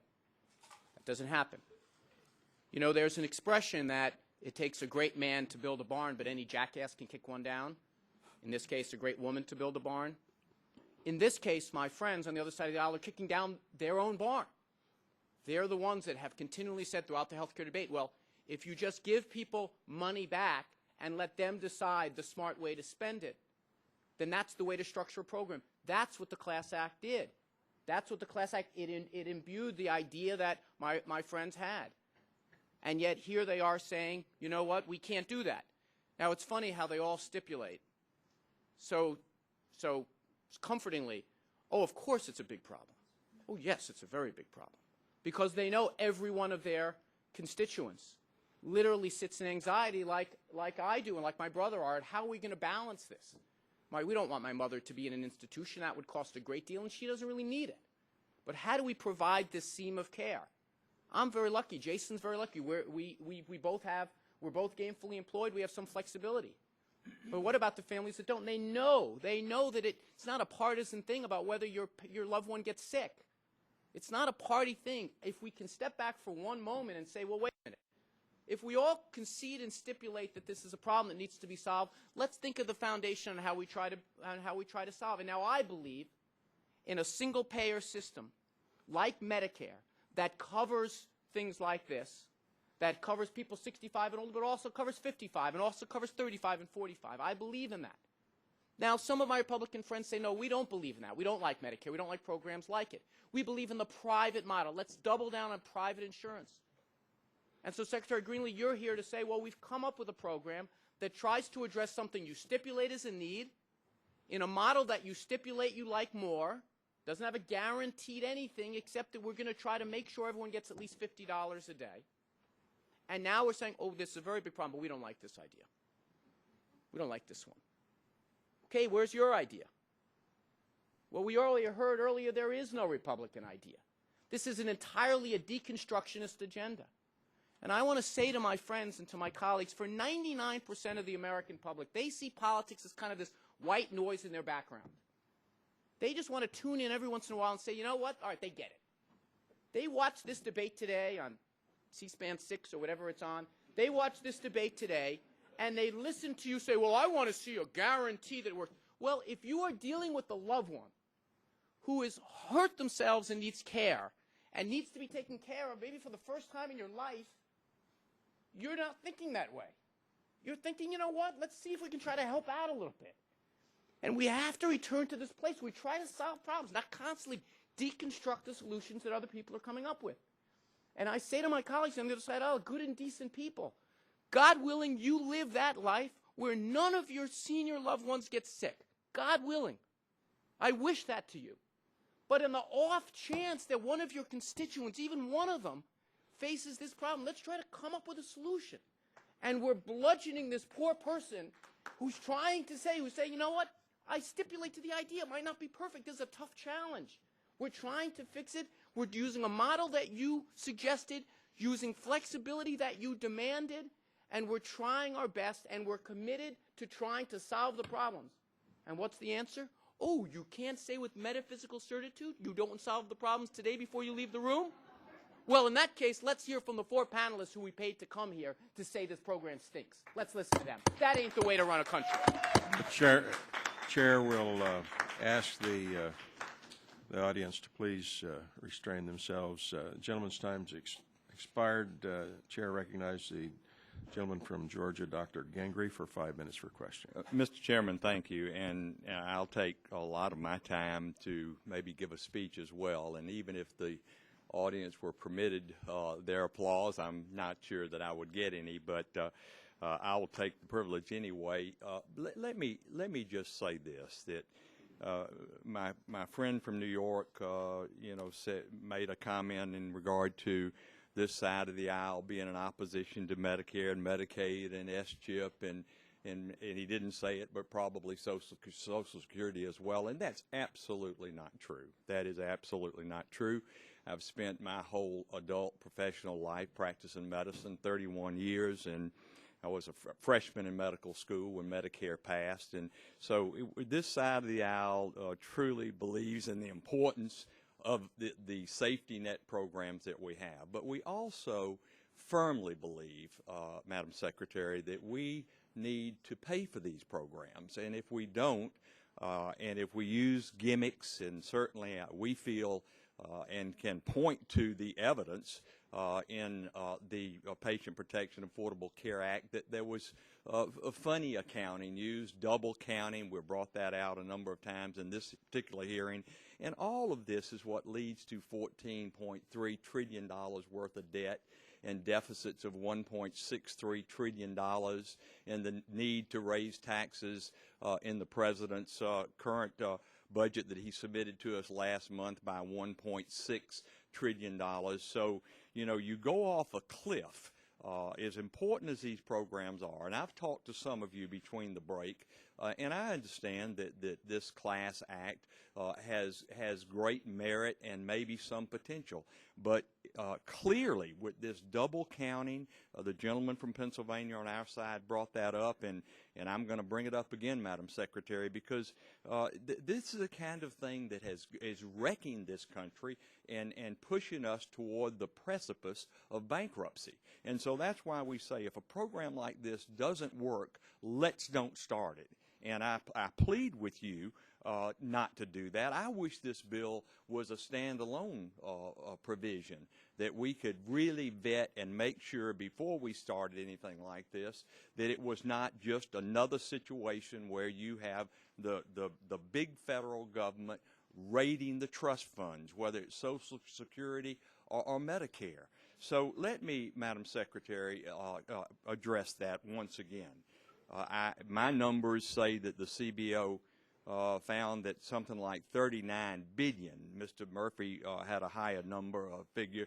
The total cost of Obamacare would be paid for by the total net savings from the Class Act. So do you know why CBO, again, he asked you that question, I'll give you a second opportunity to answer it, why the CBO counted the $39 billion toward paying for Obamacare?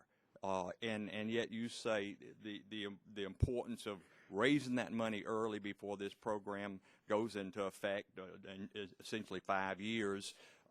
Where's that money going to come from when it's needed for these seniors that Mr. Weiner and others are compassionately talking about?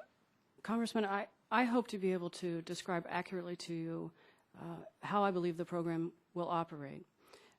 I don't have any involvement with the CBO scoring, and I know that's something that you realize.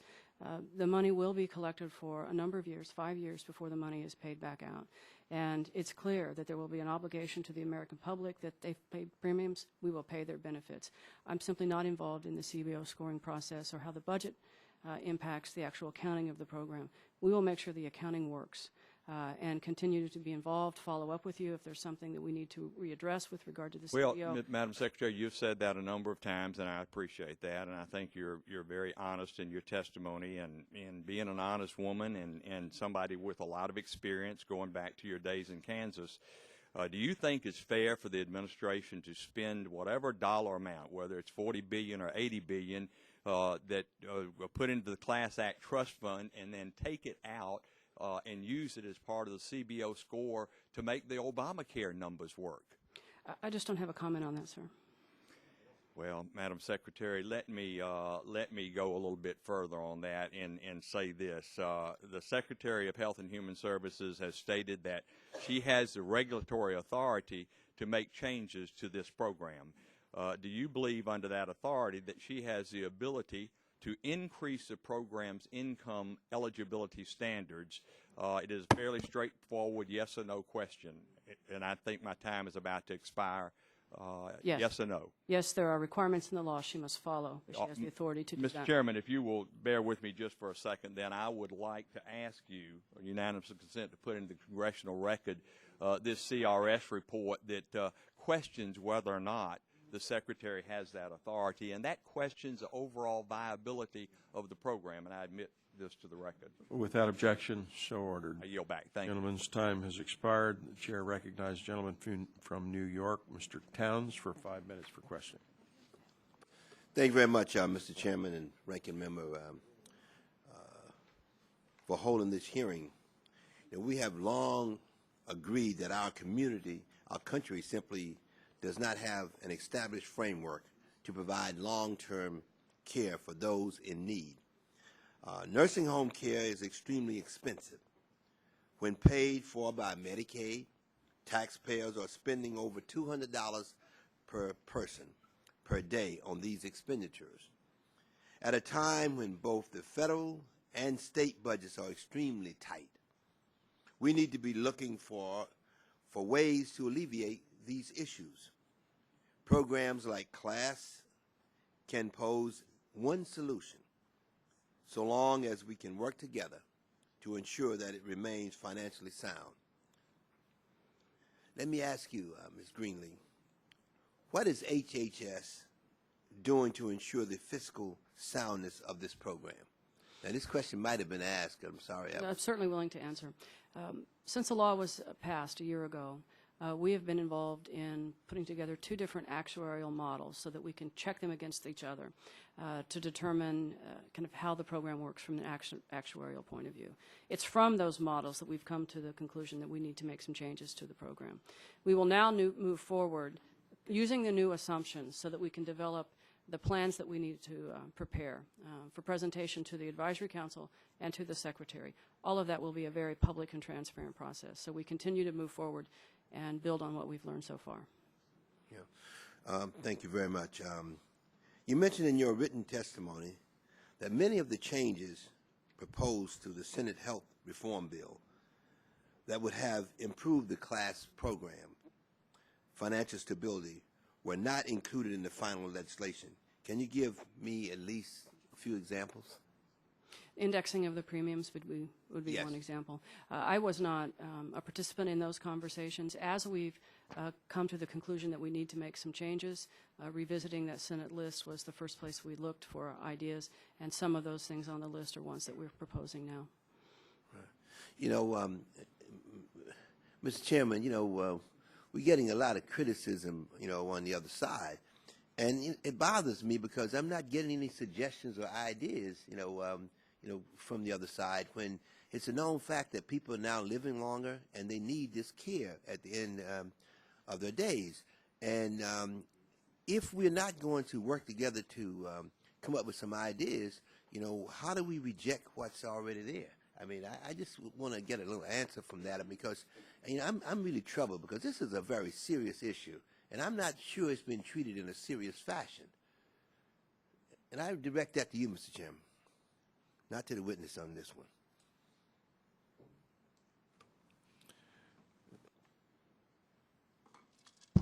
Mr. Chairman, Mr. Towns, if you'll yield to me. I'd be delighted to y'all yield to anybody that might be able to help.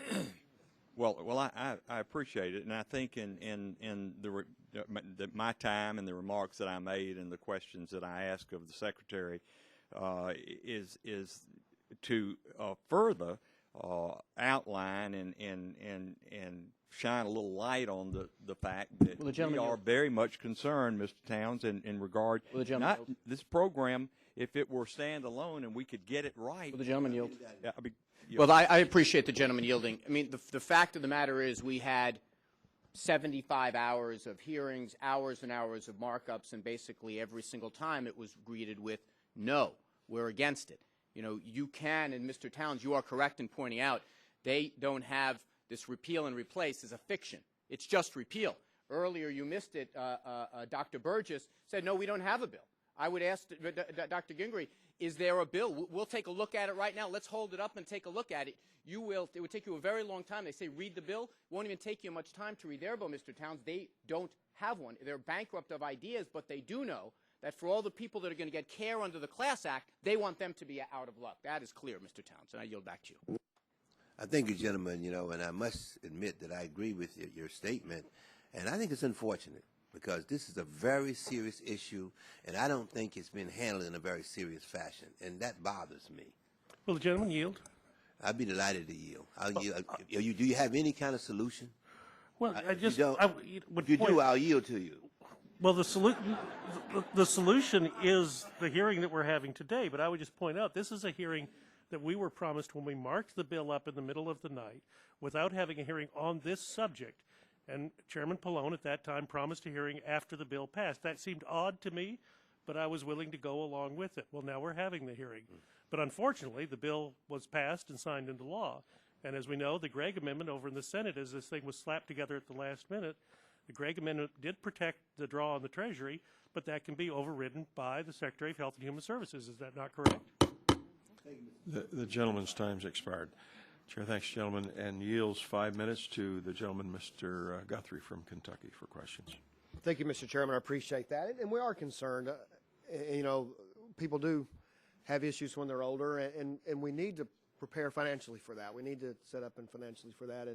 And like all the members here, willing to work with whoever we need to help people. That you know, people can't use health savings account. They can't use pre-tax dollars for long-term planning, and that's where we need to go with it. But on the premium side of it, as we looked at, if you look at the questions we're asking, I mean, Kentucky today, the legislature's in General Assembly is in special session to close a $100 million gap in Medicare and looking at cutting education to do so. So when something passes and the Secretary of Health and Human Services says add in its current form is not solvent, I think it would be absolutely irresponsible for us, seeing what's happening in the budget, not to sit down and ask these questions. And you're giving some answers that are comforting. A couple of things. One, on the premium, it's going to be self-sustaining, so the premium that goes in pays the benefit. That's correct. And so there's no, well, the premium may be high. That's the question once you start figuring out what it's going to be. Maybe, you know, if it's unaffordable, it won't be any, well, we're going to save Medicaid here, therefore we can book. The law doesn't allow you to book, to say this premium will pay this, but there's a gap, but we're going to have savings in Medicaid, therefore it's a self-funding program. You know what I'm saying? Just booking savings in other categories to. No, it's the analysis is self-contained within the Class Act itself. I mean, the Medicaid savings are important to watch, but they don't in some way offset what's happening within the class program itself. Now, if I understand this, the first 5 years people will pay in, but you can't receive a benefit for 5 years because you have to pay in 5 years to receive a benefit. That's correct. So the money paid in has been scored to support other parts of the health care bill. Yes. So when you say a premium is going to pay benefit, you have to account for that? Because that money's not going to be there in year 5 to pay, so the premium will have to be higher to cover the benefits in the Class Act alone because you're taking money out to subsidize something else, right? This is, you got to factor that into the as I described earlier, the difference between budgeting and a budgeting process and the accounting that we have to do in the receipts and the expenditures in the class program itself. They are not the same thing. They are related, but they are not the same thing in terms of the solvency of the program. Well, I know you're not budgeting, but I mean, I know you're not CBO, but you're going to have to account in the value of the premium for the fact you're not going to have the first 5 years of dollars to spend for benefit. No, the program must be credited with the premiums that come in. Okay, so you're going to count the premiums that's spent somewhere else as part of the benefit? It'll have. You're not going to have the money there. But it has to be a part of the accounting that we make for the program. Okay. I mean, it's very clear in the law that the premiums that come in have to cover the benefits, and there will be a request for benefits. I mean, that's the program design. If there's a budget methodology that accounts for that in a different way, it does not change the fundamental. So somehow we're going to have of the to come up program. with the first 5 years of money. 5 years it'll be there, but this again is these are kind of different financial mechanisms that we're interchanging. So I've worked in family business and provide benefits to our workers and look for ways for people to plan for their long-term care. If a business doesn't auto-enroll, is there going to be there's an alternative process to enroll individuals? If a business chooses not to offer it as a auto-enroll benefit, then what's the alternative process? The key here is that both the employers and the individuals have choice. The law describes an employer opt-in methodology, which is up to the employer if they want to participate. And we also have to come up with an individual or an alternative mechanism for individuals. We are seriously interested in engaging the business community about what would work for them. If they choose not to opt in, are there other kinds of information, other kinds of ways that they could help their employees gain access to the program? And we will be engaged with the employer community in a robust fashion because their support is helpful to us as we gain the large numbers of participants. Well, that's the easiest way to reach access. That's how we get the numbers we need. That's where they show up every day to work. It's like when you do immunizations, you get them at school because you know you're going to get everybody coming in. And we need to be engaged with them and plan to do that. On the I got just about a minute, but you have I understand when you have the 3 month, so you don't want to pay in early, drop out, and then get back in and try to get in at your early rate. So if you drop out for 3 months, then you come back, you're reassessed at the age and the time and the actuarially at the time you come back in.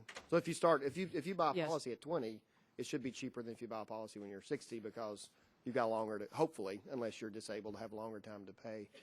So currently we've had people on unemployment for 2 years. So we have these kind of situations, but if somebody dropped out, lost their job, and couldn't get a job for 3 months and a day, when they show back up, they would be reassessed at their new age. So if they started at 20, they get 40, they lose their job, they come back at 40. 3 months and a day later, they get reassessed. Is that how? There are two things we have to achieve together in that I mean, that's just a scenario. real issue that's out right. there right Is now, that 'cause the it's fact that happening people now. may come in and out of the program in a very legitimate way that we need to price, but we also need to protect from gaming the program at the same time. Thanks. Appreciate it. Gentleman's time has expired. Madam Secretary, thank you for your testimony and your response to the questions. Earlier this month, Secretary Sebelius promised Dr. Gingrey during her testimony before this committee that HHS would engage in a transparent process in the development of the class program. My hope is that you will share information with this committee as you develop the program's structure. Yes. Thank you. And that concludes the first panel, and the Chair thanks the Secretary for your very informative testimony and responses. Mr. Chairman, Yes, Chairman. very briefly, thank you for having this hearing. It has been very useful, and it is moving us towards seeing to it this program works well. This is the purpose for which oversight was designed, and it is our responsibility, and I commend you for it. Thank you. Thank you, Mr. Dingell, for those comments. So you're excused this time, and we'll call the second panel to sit at the table, and I'll introduce them at this time.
Testifying on this one. Introducing Mr. Smith. All right, thank you. And let me introduce the witnesses, and they'll testify in this order. And I ask that they will summarize with 5-minute statements each. We'll make your written testimony part of the record. First of all, Mr. Alan Schmitz is a principal and consulting actuary with the Milwaukee office of Milliman, focusing primarily on long-term care insurance. Mr. Schmitz was part of a team of actuaries from the American Academy of Actuaries that has provided actuarial analysis and review of the class program. Mr. Schmitz has also recently served on the Society of Actuaries Long-Term Care Insurance Section Council and currently leads the International Actuarial Association long-term care team. Dr. Joe Antis is Wilson H. Taylor Scholar in Healthcare and Retirement Policy at the American Enterprise Institute. Dr. Antos is also a commissioner of the Maryland Health Services Cost Review Commission, a health advisor to the Congressional Budget Office, and an adjunct professor at the Gilling School of Global Public Health at the University of North Carolina at Chapel Hill. Before joining AEI, he was Assistant Director for Health and Human Resources at the Congressional Budget Office. Dr. Antos received his PhD in economics from the University of Rochester. Mr. Warshawski currently serves as the Director of Retirement Research at Towers Watson, a global human capital consulting firm. He conducts and oversees research on employer-sponsored retirement programs and policies, Social Security, financial planning, and health care financing.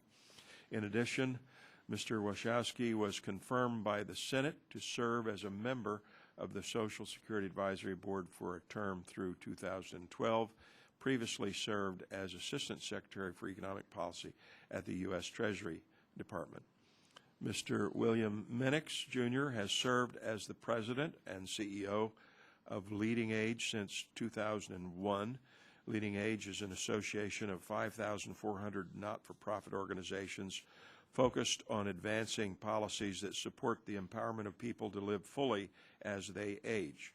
For more than 35 years, Mr. Minix has been an advocate for innovation in not-for-profit aging services, and during his tenure with Leading Age established the Leading Age Center for Aging Services Technologies.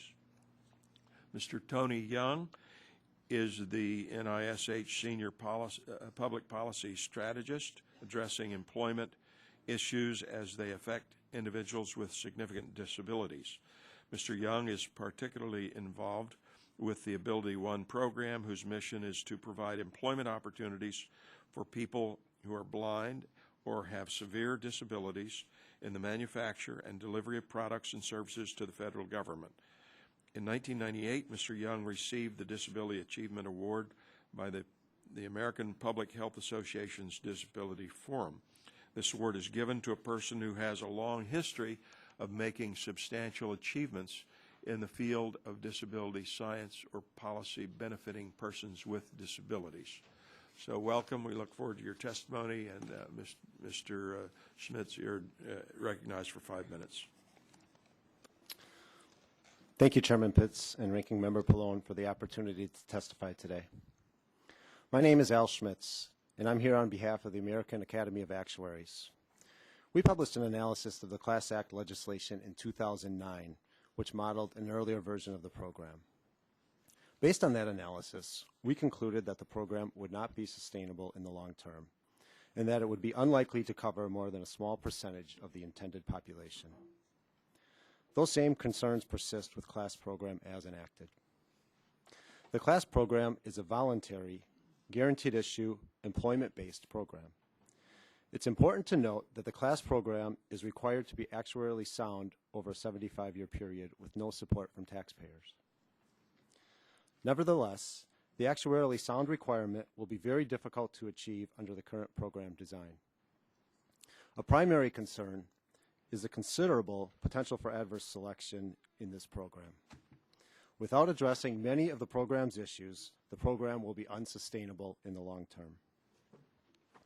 An effective, actuarially sound public long-term care program will limit the effect of adverse selection. And this is critical in a voluntary program in which participants may opt in and opt out. Those with greater need for long-term care coverage are more likely to opt in, and those individuals without that need are more likely to opt out. This adverse selection increases the average insured risk and results in higher average premiums, which in turn may lead to less participation from healthy individuals and even more adverse selection. This can result in a premium spiral. Important provisions in the CLASS Act that affect adverse selection include guaranteed issue with a week actively at work requirement, opt-out and opt-in provisions that allow participants to delay coverage until it is needed, premium subsidies requiring a premium of only $5 per month for students and those below the poverty line, a waiting period that is not long enough to control adverse selection, rate increase limitations for certain individuals older than age 65, and benefit design features such as cash benefits and unlimited lifetime maximums that have been and continue to be problematic in the private long-term care insurance market because they're susceptible to induced demand and may drive higher premiums and lower participation. There has been significant focus on participation levels as a critical yardstick in measuring the viability and success of this program. And while higher participation generally makes it easier to obtain a reasonable spread of risk, it should be made clear that it is the mix of individuals with different risk characteristics enrolled in the program at any one time, and not participation alone, that is key to long-term sustainability. High participation from only higher risk individuals will threaten the program. Key factors influencing participation are affordability and marketing. The premium levels must be affordable, competitive with what is available in the private long-term care insurance market, and of good value to consumers. But the class program design includes features that increase adverse selection and result in relatively unaffordable premiums. A strong marketing program would significantly increase participation and aid in obtaining a reasonable spread of risk. In addition, it would encourage individuals to plan for their future long-term care needs. And getting people to plan for the future long-term care needs could help reduce pressure on government, which currently pays a majority of long-term care. A sustainable, voluntary program will have provisions to address many of the adverse selection concerns I have outlined. On behalf of the Academy, I offer the following recommendations for modifying the class program. An actively at work definition with a minimum requirement of 20 to 30 hours of scheduled work or comparable requirement.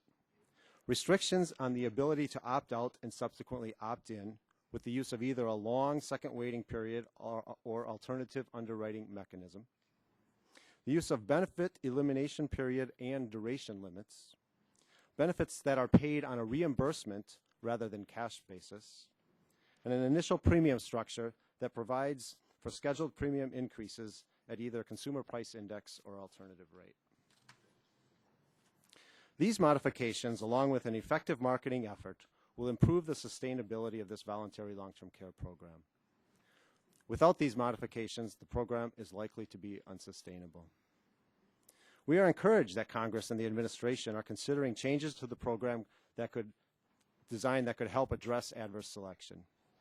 Significant additional changes, however, are necessary to address the concerns I have raised here today, or the class program may not be sustainable.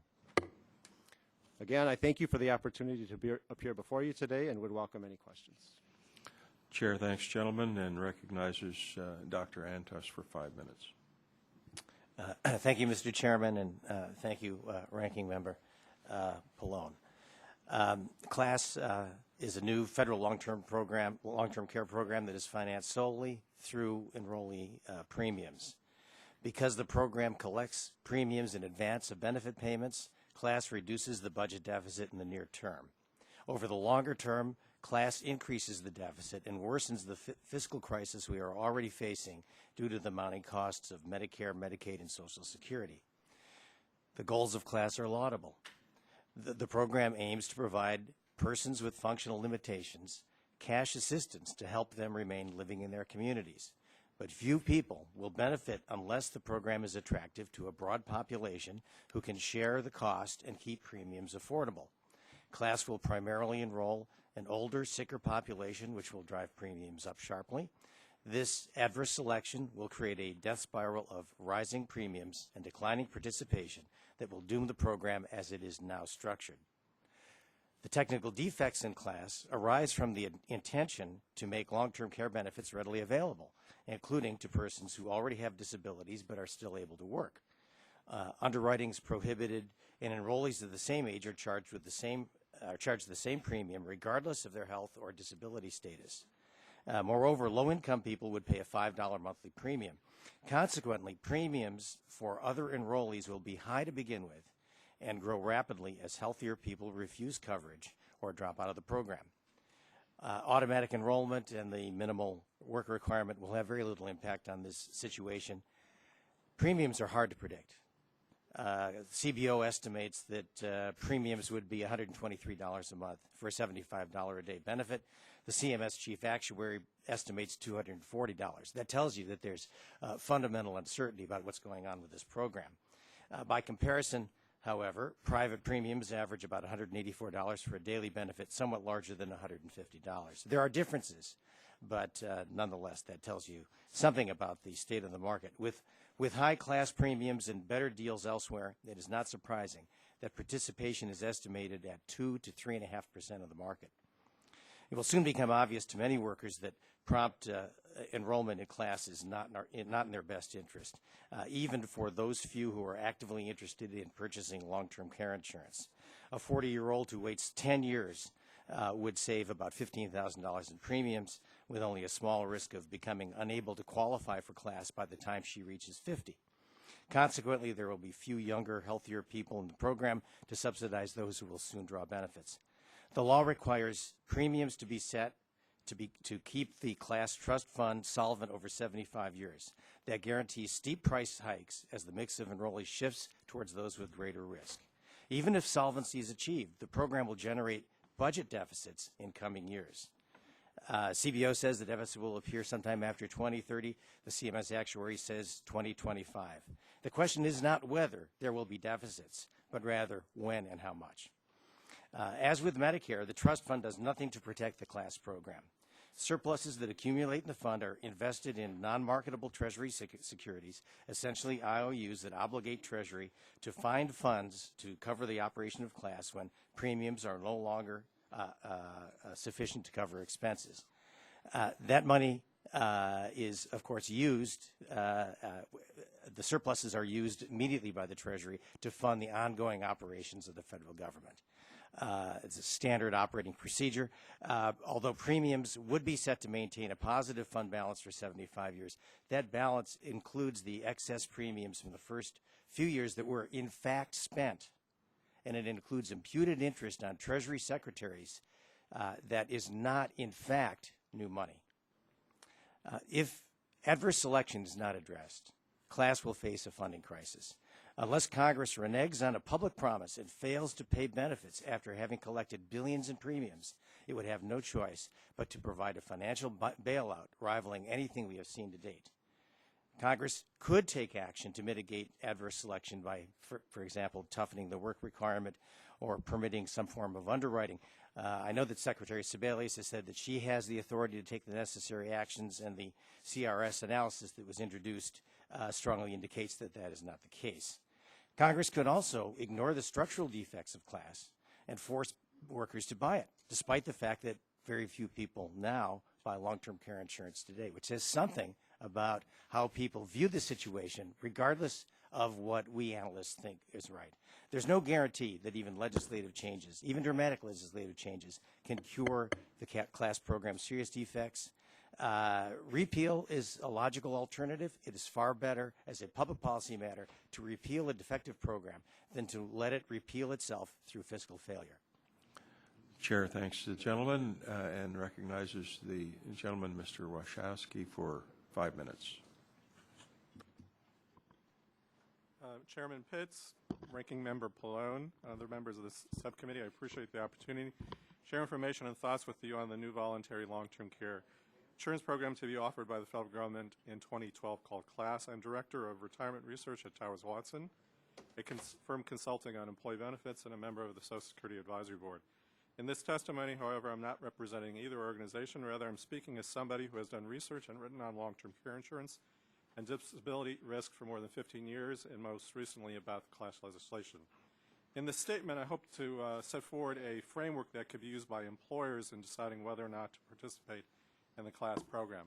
First, however, I thought it would be helpful to provide some statistics about current offerings of private long-term care insurance by employers to workers. According to our benefits data source at Towers Watson, as of 2010, about 50% of large employers offer but do not subsidize long-term care insurance to their workers. Another 4% provide such insurance with either a partial or full subsidy. The fact that the vast majority of employers either do not subsidize or even offer long-term care insurance to their workers, despite a tax advantage to the worker from any employer subsidy, reflects that this insurance is considered a convenience benefit to employees. That is, long-term care insurance is not a core benefit for employers because it's not thought to provide a significant business advantage to the employer, offering it beyond goodwill and convenience to the employees. Moreover, experience to date with take-up by employees and employer-offered long-term care insurance plans has been quite modest. Even in large organizations with well-paid and well-informed employees for whom Medicaid is unlikely to be thought a source of long-term care coverage, take-up rates have not exceeded 5 or 6%, and that's at the upper end of the spectrum. This is despite the fact that employer-offered policies have the advantage over commercial individual policies that little or no underwriting is done in the workplace. We've had extensive discussion about the intended structure of the class program, so I won't go into that, but I will note that the one aspect is that it provides that workers can be enrolled in the program via one of two methods. The employers who can decide to participate in the program would automatically enroll their workers through payroll deduction, with the workers having the right to opt out. Such automatic enrollment is now common in many 401k plans. Self-employed workers and those whose employers do not participate could join through an individual enrollment mechanism. According to my understanding of the language of the law, employers could only participate in the program if they agreed to automatically enroll their employees. Also, according to my understanding of the legislative expectations of the program and the score given to the program by the CBO, as part of the broader health reform legislation, it is thought that most of the enrollment in the program, projected by the CBO to be 6% of the nation's working population in 2010, will be through employers. Now the framework, and I'll have to be quick. The overall important consideration to employers is whether the government aggressively promotes the need and the benefits of long-term care insurance per se directly with workers. In other words, they have to make a sale to the American public that this is the right thing to do as a long-term care insurance benefit. For example, is it possible for the government to add informative and candid inserts into regular communications that workers get from the federal government? Absent such promotions, many employers, even those currently offering long-term care insurance, are unlikely to want to participate in an automatic enrollment program when the vast majority of workers are likely to opt out.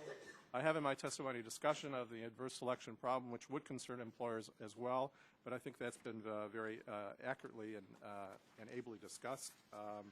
So let me discuss in terms of some benefits and drawbacks of the federal program per se. Obviously, the employers will be comparing the benefits and premiums and administration of the federal program with those available in the private sector. This will be an intensely facts and circumstances evaluation, and I can't speculate on how it will come out. But there are sort of two opposing factors. One would favor the government program, and others favor the private long-term care insurance. The fact that the government program pays cash benefits that can be used for any purpose, I think, is an attractive feature of the program because it provides flexibility. But the level of benefits that are contemplated in the government program, $50 to $75 a day, is unlikely to cover the actual cost of care for many disabilities, nursing home, home health care. But in private insurance, that is a parameter in the policy and can be selected to be appropriate to the region of the country and the level of care desired by the insured. Also, an advantage to the private insurance is that there is no 5-year waiting period. Let me conclude by saying that class program employers will need to evaluate at the time whether to offer it to their workers on an automatic enrollment basis. And it's worth noting that employers have a lot on their plate at this time with health care reform, and so this is just another issue. Chair, thanks, gentlemen, and recognize Mr. Minix for 5 minutes. Thank you, Mr. Chairman, and I want to thank especially Congressman Dingell and Congressman Pallone for their leadership on this issue. My organization represents not-for-profit aging services sector. They've been in your communities on average for 75 years. They're the Jewish and Catholic and Lutheran and Masonic and labor-sponsored organizations. We joined with a large coalition. I want to remind everyone there were 270 consumer service organizations that supported class.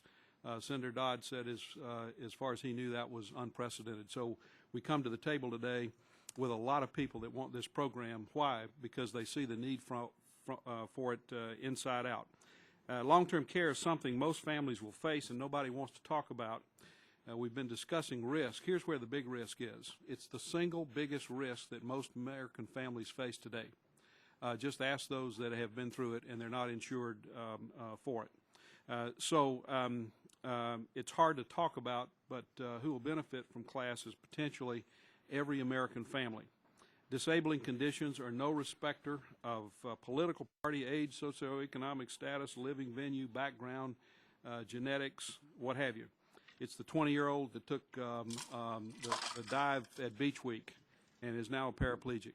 It's the veteran who comes back from the war as a double amputee. It's the Alzheimer's person who moves in with the family. Families spend 35 hours a week caregiving, and that mostly involves women who also work full-time. They spend on average out of their own pockets $5,500 a year in that job, $9,000 if they're a long-distance caregiver. So Mr. Weiner's situation is becoming more and more commonplace. Those who are poor or have to spend down, we do have Medicaid, and we need to do all we can do to make sure Medicaid is there for people who need it. For private long-term care insurance, I own it, just like Dr. Burgess.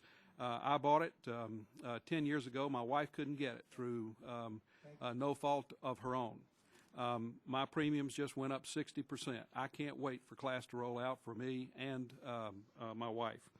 Every poll or focus group I've seen about class, when you ask real people, Democrat, Republican, especially women, say the time has come for a program like this.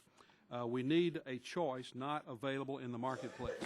What's wrong with giving people a chance to choose something that may help them, because the options they have today are simply not there for the masses. So when we talk about risk, we better be talking about the risk of real people trying to live out their lives every single day. Now, who will benefit from class? Consumers, we've talked about. The taxpayer, it is a self-contained program. Business will benefit from it. We've had discussions with the business community. MetLife study says that it's costing business, caregiving is costing business $17 billion a year. And when I talk to business leaders, many of them say, you know, we know this is happening, but we're really not sure about what to do about it. Part of Advanced Class, which is a group that formed out of these 270 groups, is committed over the next several years to educating the public. This 270 groups touches the lives, has communication with tens of millions of people every year, and one of the things that is paramount for all of us to do over the next several years is educate the public, because the more people enroll, the better the effect on Medicaid. It puts money back in families' pockets that are willing to assume responsibility for caregiving, and it will help the taxpayer. It also will help business, because whether we like it or not, the need for caregiving is not going away. It will increase. You know the history of class, and we've had on both sides of the aisle conversations about this as ad nauseum. The biggest unknowns about class, the biggest one is that no one can be sure how many people will sign up. I heard Secretary Greenlee say they're going to roll out a plan, and that is the actuarial study we ought to all be looking at, because the day the plan rolls out and you can say, here's what it looks like, here are the options, here are the premiums, then we've all got a big education role. The biggest risk is status quo, doing nothing. The risk of moving forward with class is minimal compared to what we face otherwise. And thank you for your interest in this issue. Chair thanks the gentleman and recognizes Mr. Young for 5 minutes. Good morning. Good morning. Am I close enough to this microphone? No. Yep. That better? Okay. Microphones and I don't get along well. Good morning, Chairman Pitts, Ranking Member Pallone, and members of the Health Subcommittee. I'm Tony Young, as you know, Senior Public Policy Strategist with NISH. I work in a program called the Ability One program, and we assist people with very significant disabilities and blindness to obtain jobs through federal contracting. In FY 2009, the Ability One program helped over 47,000 people who are blind or have severe disabilities obtain employment. A national voluntary class program can help individuals and their families manage the impact when a sudden, unexpected event results in a lifelong need for assistance with basic human functions. Such an event can happen to anyone, at any time, and most who learn they need long-term services and supports have few options for financing that care. Many try to rely on their own resources, or on help from family members for the care.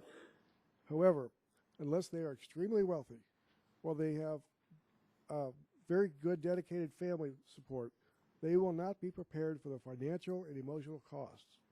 That is why I am here today. My experience demonstrates the need of a national voluntary class program. I was 18 when I acquired my disability while body surfing. In high school, I was very active in sports, lettering in football and track, even selected second team All-Met right guard for the Washington Post. There were social clubs, school activities, summer jobs, dating, dancing, pool parties, and preparing for college. It all ended abruptly and without warning on a hot summer day in August 1970. I went from near total independence to near total dependence in the crunch of a C4 vertebrae. After 10 months of medical and physical rehabilitation, I was sent home to live with my parents. There was no information available on how or where to get help. There were long months when my parents managed all of my personal assistance while working full-time. We were fortunate enough to have good health insurance at that time, so that medical bills did not bankrupt the family. This continued for nearly 3 years. Slowly, we discovered that some services were available. They came from a local visiting nurse service. I received home visits for personal care, physical and occupational therapy, and medical monitoring. These services helped to relieve some of the personal care burdens of my family, but it soon became apparent that I would need more flexibility and more responsive supports as they aged.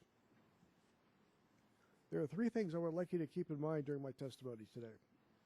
First, I am one of the fortunate few. I was not forced to go into a nursing home. I was not forced to become impoverished in order to be eligible for Medicaid. I was able to obtain long-term supports and services I needed.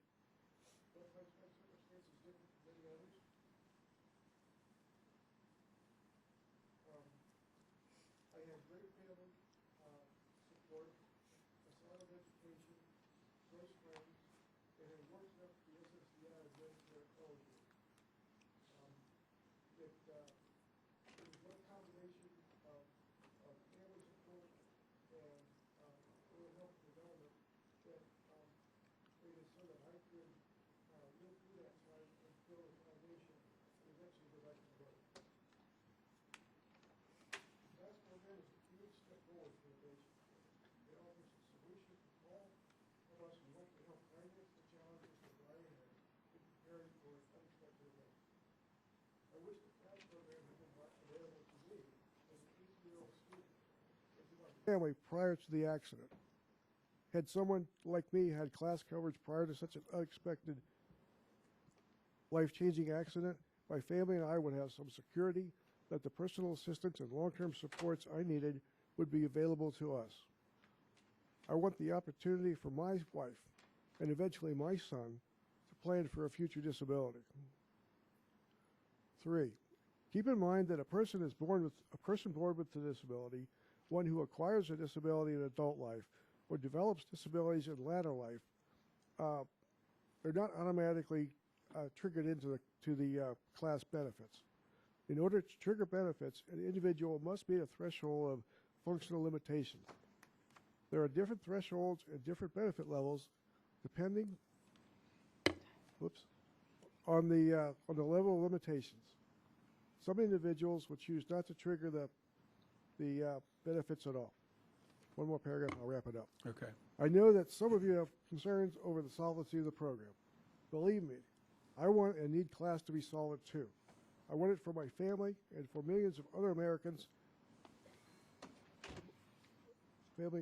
so that I want it for my family and for millions of other Americans to have a sustainable program for the future. As we have already heard today, the HHS Secretary has authority, indeed the responsibility, to ensure that the program is solid for 75 years. The Secretary has announced important steps to ensure the sustainability of the class program by addressing earnings minimum levels, adjusting premium levels to account for inflation, and strengthening fraud, abuse, and waste loopholes that might threaten the program. These reforms are important the program, and I believe that the Secretary must be given the time to make these and other changes to strengthen the class program. Thank you. Chair thanks the gentleman. And we'll start questioning. Yield myself 5 minutes for questioning.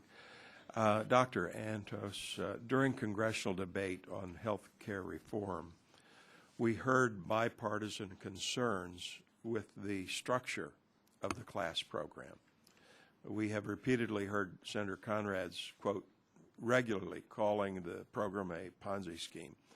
Could you please explain the budget gimmick that was used to claim program savings, even though by most accounts this program will significantly add to the nation's deficit? Thank you, Mr. Chairman. Well, I think it's a time-honored tradition in Congress to use this particular technique, so I wouldn't want to call it a gimmick.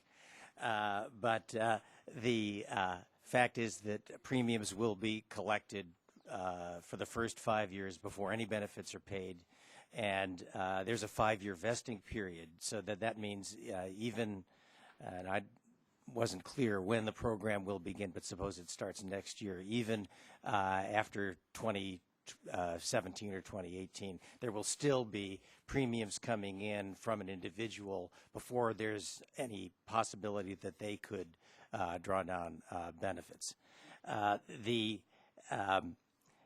This idea of collecting the money in advance and putting it in a trust fund is a well-known political concept, but it has nothing to do with budget rules. Trust funds are a separate kind of accounting mechanism. The budget follows essentially cash in and cash out. And so in the normal course of events with the government, while this trust fund will accumulate balances, that money is immediately dispersed to finance the other operations of the government. And eventually, when money needs to be drawn on that trust fund, the way it works is that the Treasury has to go to its usual sources to find the money, which is generally deficit financing, generally borrowing money from Americans and others who buy government securities. Thank you, Mr. Schmitz.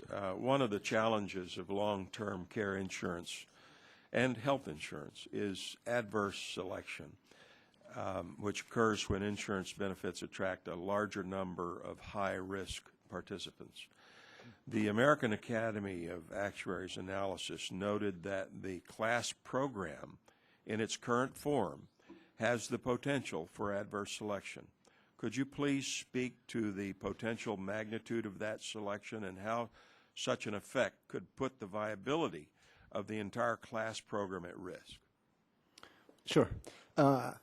The adverse selection that's potential in the class program as it's designed is driven by a number of things.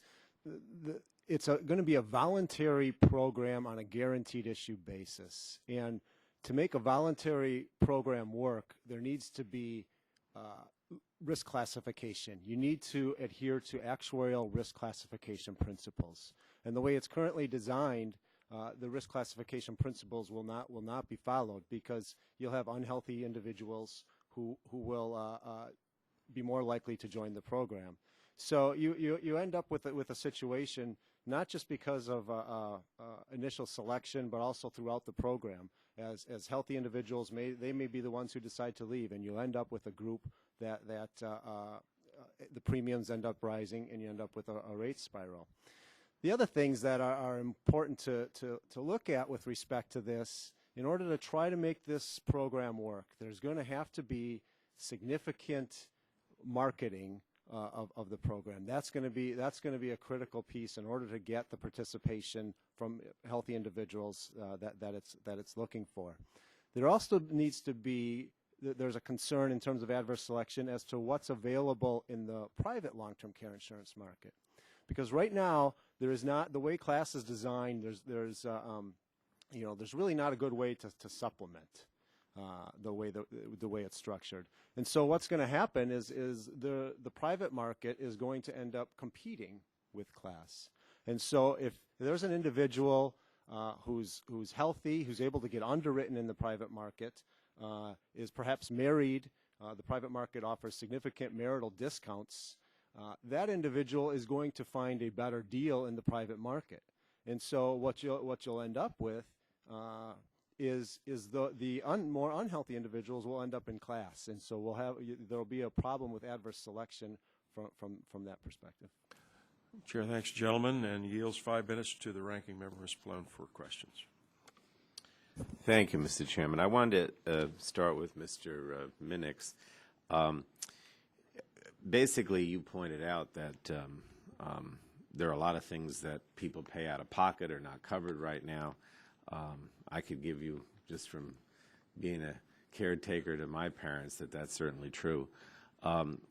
So, just explain to us, why we need class. In other words, what's wrong with Medicare? What are the limitations with Medicaid?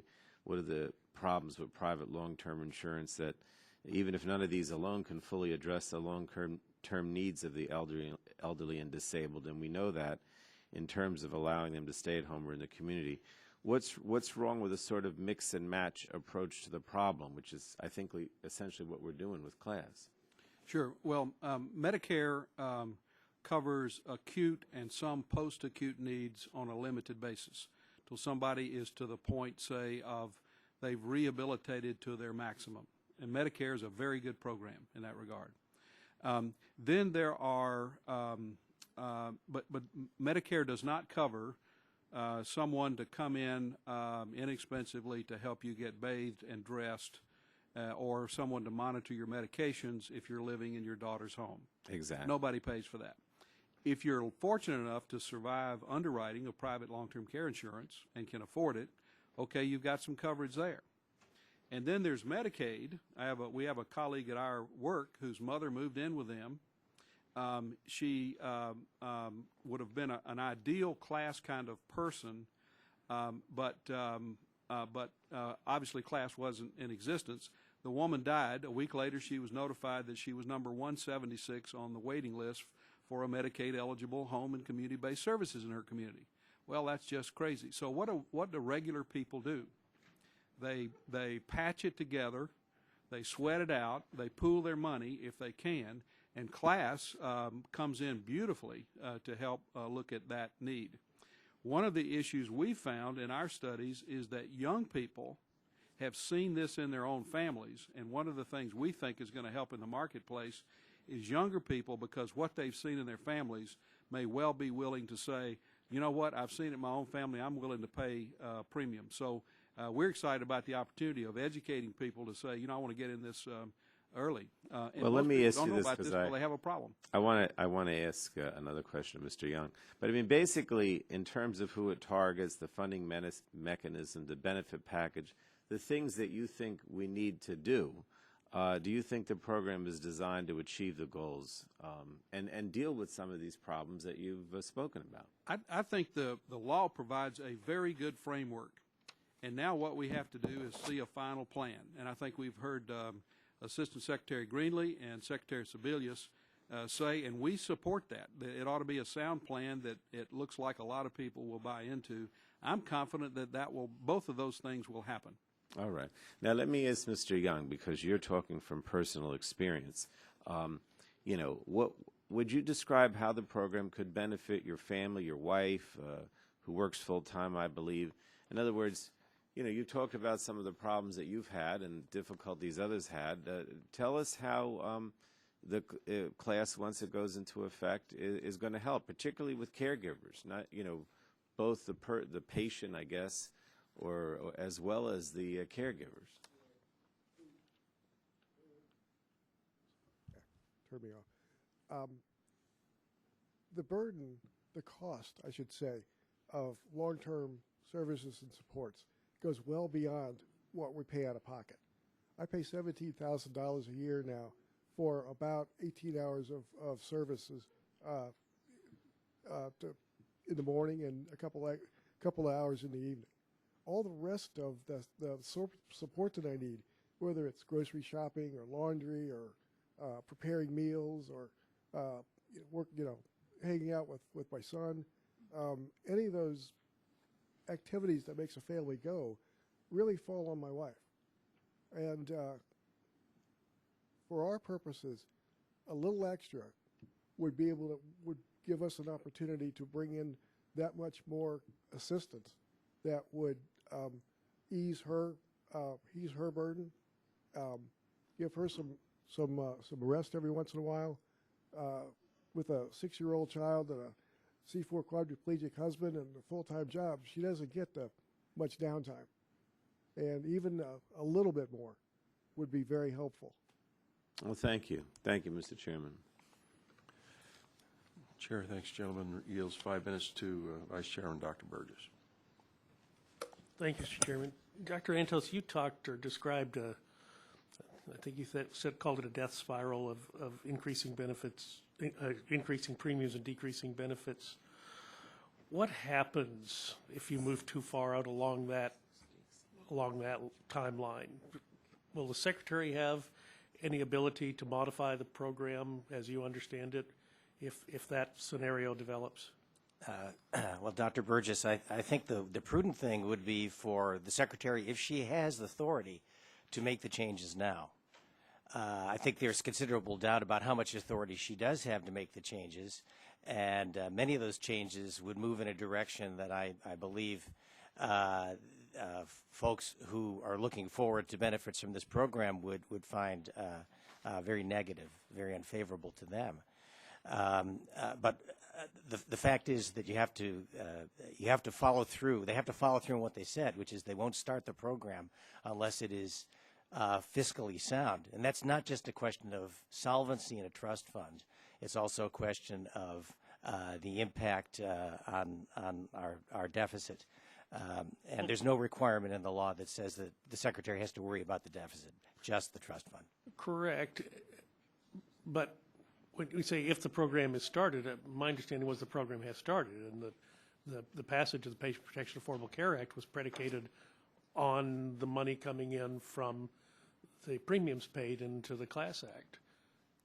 That's right, but since the regulation isn't coming out until sometime later, I'm not sure when, we don't really know all the details of how things will get started. That said, I believe that the basic structure of the program is so fundamentally flawed that the Secretary, I believe, does not have the authority to make such dramatic changes, and it will have to come back here.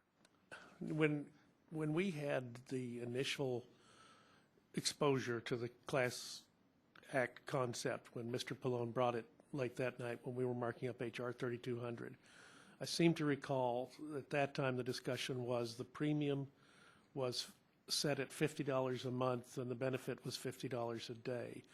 I get the impression it has morphed a little bit since then. Can you give us further insight as to what the likely premium is going to be? Well, there's nothing in the law that says what the premium must be. The thing that's what's specified is what the minimum benefit must be, $50 a day. Beyond that, it's a matter of actuarial science and guesswork, I'd say. Well, then I guess we better ask our actuary. I would, but I think the key point is that there's a huge difference of opinion between CBO and the chief actuary of CMS, which tells you how fundamentally uncertain this whole and I think that's the point I was actually trying to make, but let's do hear from our actuary. You looked like you wanted to say Sure. that. I think that I want to empower you. The current design is structured such that I think the premiums are going to be,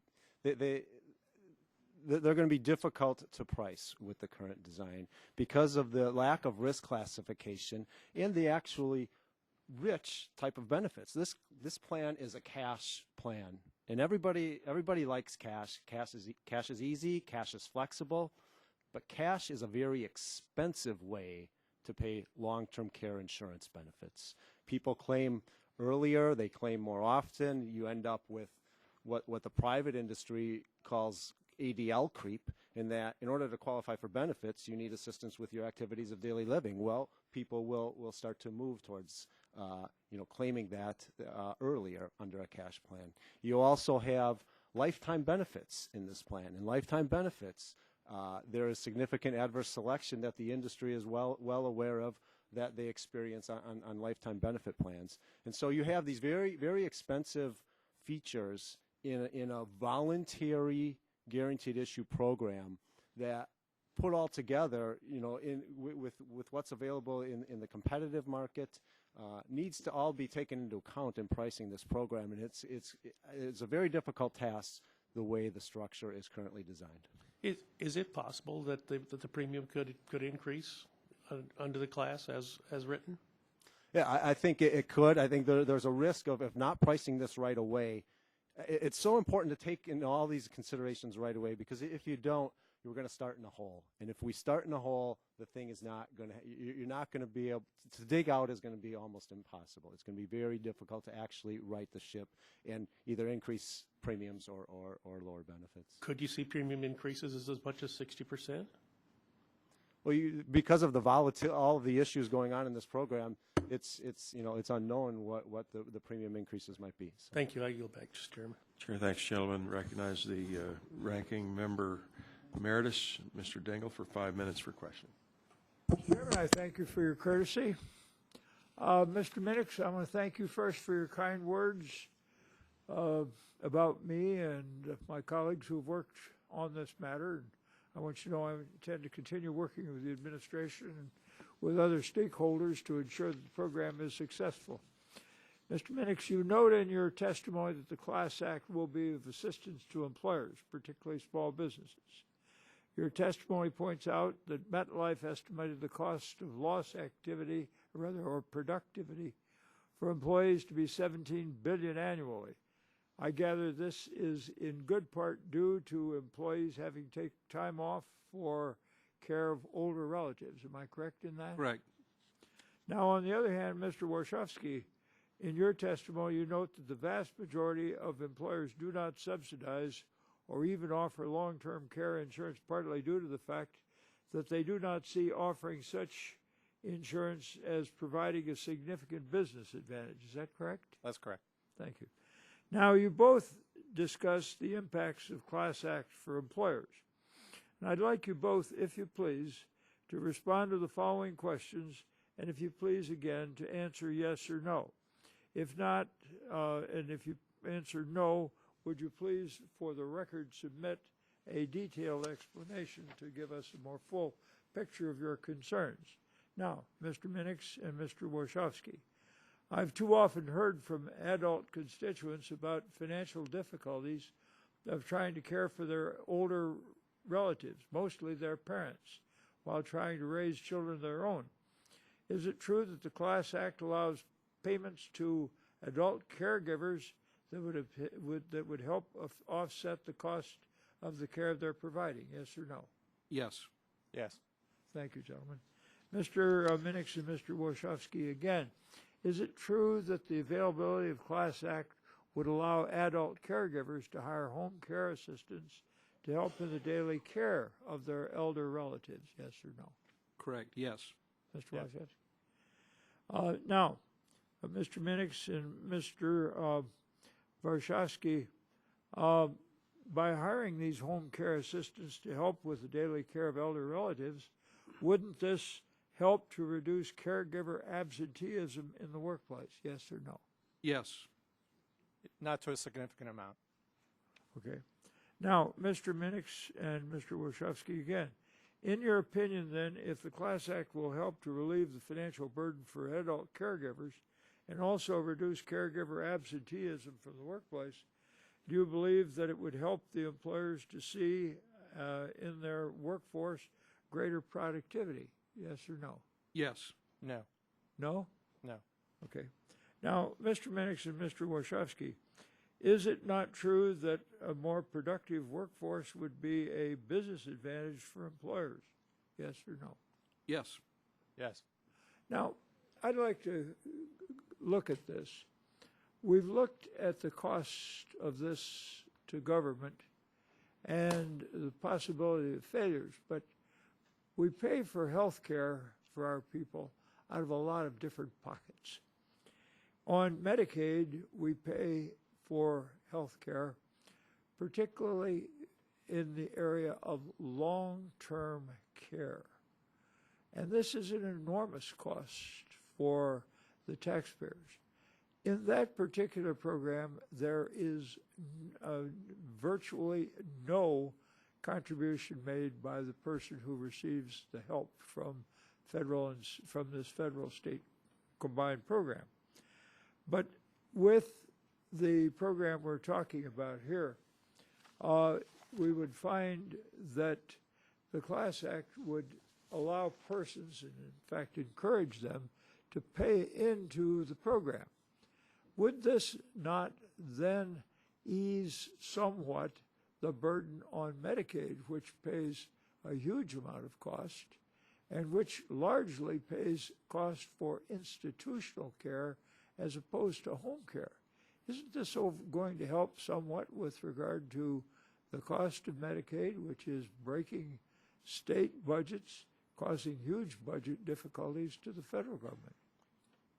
Congressman, as I indicated in my written testimony, it's very unlikely that lower or even moderate income workers will purchase long-term care insurance because of the availability of Medicaid. There's been many very rigorous fine studies that have been done on this subject, and they indicate uniformly that that's. So you don't think that would be? I think it would be extremely minimal. Yes. Mr. Minix, yes or no? Have the opposite view. Thank you, Mr. Chairman. You've been courteous. Thank you. Chair thanks, gentlemen, and recognizes Dr. Cassidy for 5 minutes for question. To all of you who might question, I apologize. I had to step out of the room, so if it's a repeat question, I'm sorry. I just say that. Mr. Schmitz, our folks on the other side of the aisle kept on saying how this is a solution, but I think what I'm hearing is that if by statute they have to make it work, meaning they have to increase the premium so that it's actuarially sound, that the way you write, how, I think I have a quote here, based upon this analysis, it was concluded that the program would not be sustainable in the long term, and it is unlikely to cover more than a small proportion of the intended population. Not much of a solution. That said, it also seems as if it would cover even a smaller portion if there is adverse selection, and I think the Assistant Secretary, her absence of comment upon my question kind of affirmed my answer, right, that there would be a great potential for that adverse selection.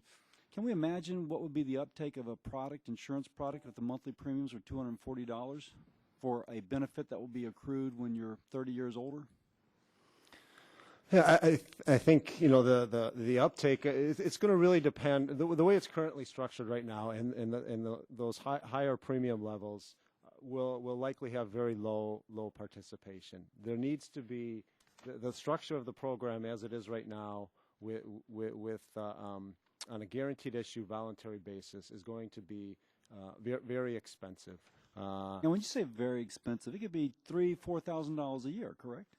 Yeah, I mean, you end up with a situation trying to deal with the premium spiral in that, well, if the more you raise premiums, the less the healthy individuals will keep leaving, and so then you have to keep raising premiums, and so you get to a point where eventually you're just going to be having prepaid care, and so without having risk classification in the program that is going to be adequate to get the participation from healthy individuals that you need, the premium rate spiral potentially will make it unsustainable in the long term. Mr. Warshaw, Mr. Minix, Mr. Dingle asked you all a question just now, and you said no, you didn't think it would have much of an impact. I think it was about the ability of this payment to offset Medicaid costs. Was that the question that y'all differed on? No, go ahead, continue. Now, you quoted data. You said there's multiple studies showing it will not have an impact. Now, Mr. Minix, you disagreed with Mr. Warshaw. Do you similarly have data, or is that just the feeling that you have? No, we're going on what the CBO said in their scoring. We also did a... Now, what specifically did the CBO say that you would base that on? Because what I was reading is that it's going to be actuarially unsound in a decade or so. What the CBO data said, I get the specific figure, but I think it's a matter of public record, is beginning the 6th or 7th year out, it begins to show Medicaid savings. Now, the $2 billion Medicaid savings that Mr. Waxman quoted earlier, I tried to look up the number for our national debt for long-term care and Medicaid program. It's huge. And by Deloitte and Touche, they did an analysis, or Deloitte, they were saying that it's going to be like 35%, I don't have the article in front of me, of New York's budget. So $2 billion over the entire nation, well, it's a lot of money in absolute terms. As a percent, doesn't sound like very much to me. Well, you can take it from a conservative standpoint and say, I like that, and say that if there's minimal participation, that's all it saves. A study we commissioned independently that I'll be glad to share with you says that if everyone eligible participated in a similar kind of program, you got to remember there are different assumptions involved. That would have to be mandated, right? But if you took, when you say everyone, I'm not talking about the political mandate. I'm talking about everybody's talking theory here.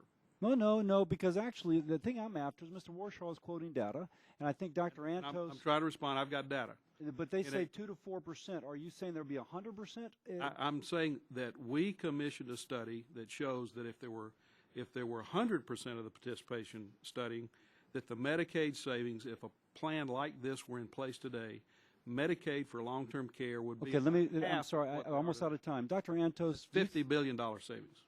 Do you think it's reasonable, based upon any empiric experience, that we would have 100% uptake in a voluntary program like this? None whatsoever. And what do you think that either? But that's what your study shows. And so, what do you think would be more likely, Dr. Antos? Well, it's hard to argue with the people who've done the estimates so far, and they think that the take-up rate for the total population, not the employed population, will run 2 to 3.5%. Thank you all very much. We think it'll be significantly more than that over time. Chair, thanks, gentlemen, and recognize the gentlelady from Illinois, Ms. Schakowsky, for 5 minutes for questions. Well, first of all, after sitting here, not through all the testimony, but through this hearing and others like it, I have to question the intention of this hearing. Everyone on the other side of the aisle, on the Republican side of the aisle, has voted, it seems like dozens of times, to simply repeal the Affordable Care Act and the Class Act with it. So I think this is just another effort to try and set up a panel that, aside from our two witnesses, Mr. Minnick and Mr. Young, to discredit this program. I was on the President's Commission on Fiscal Responsibility and Reform, and I started that by saying, you know, it'd be pretty easy to balance the budget. You put on your green eye shade, you bring in the actuaries, and a red pencil, and you just cut. But that's not who we are as Americans. And today we're talking about a program that is designed to not cost one single dollar of taxpayer funding. And we're finding out that, hidden in there is going to be some sort of addition to the deficit reduction. Now, I would be happy to sit down with actuaries and experts on all the research and design a real program if you don't like what's going on. But that's not what we're talking about. This is an effort to discredit a program that we think, by and large, perhaps with some important improvements, could help people. Now, I want to talk a little bit about money, Mr. Young.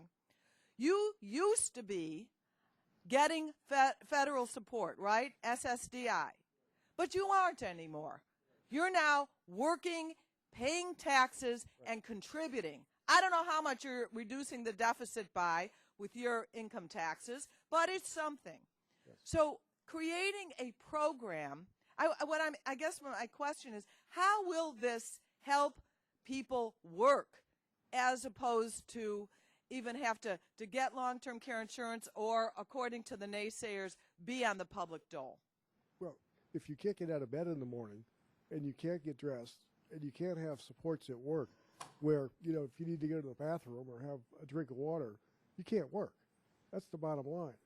If there are no supports available for basic bodily needs, nobody's going to be thinking about how to go to work or even being in the workforce, because you're worried about basic survival.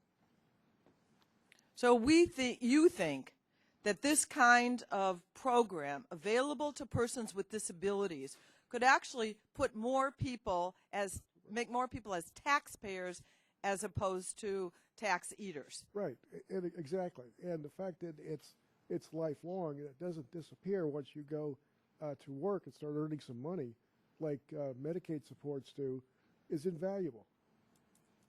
Mr.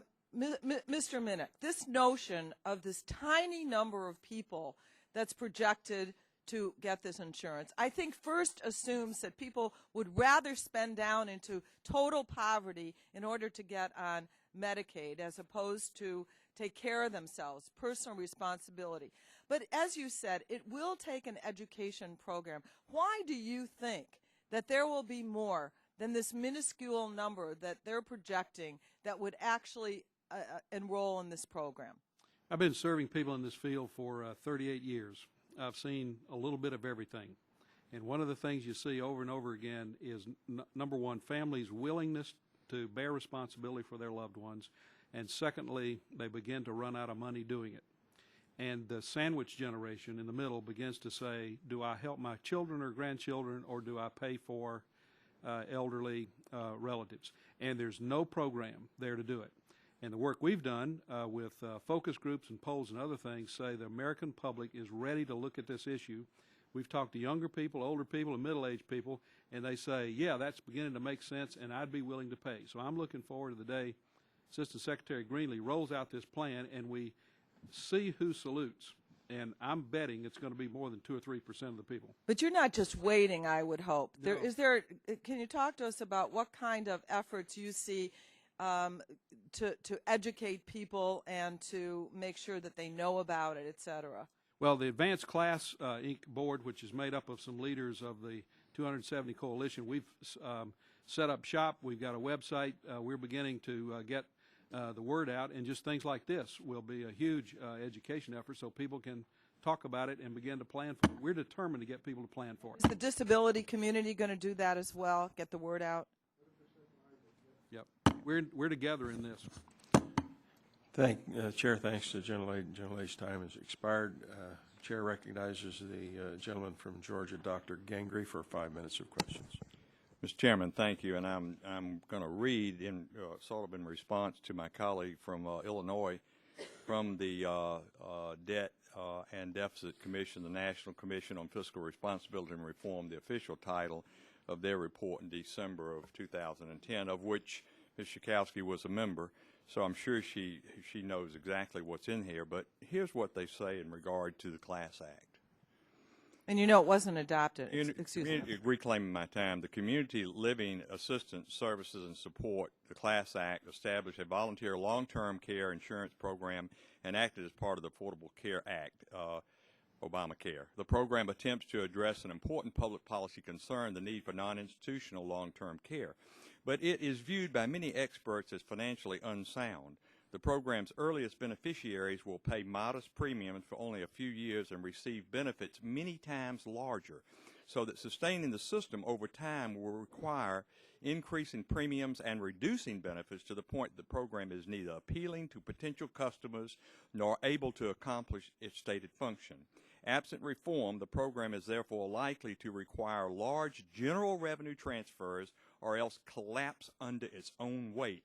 Commission advises the Class Act be reformed in a way that makes it credibly sustainable over the long term. To the extent this is not possible, we advise it to be repealed. Technically, repealing the Class Act will increase the deficit over the next decade because the program's premiums are collected up front and its benefits are not paid out for 5 years. To address this, we would replace the deficit reduction on paper from the Class Act with real options that truly save the federal government money and put it on a more sustainable path. Let me ask Mr. Antos, have you seen the CRS memo that I submitted earlier for the record when I was with the first panel with the Secretary?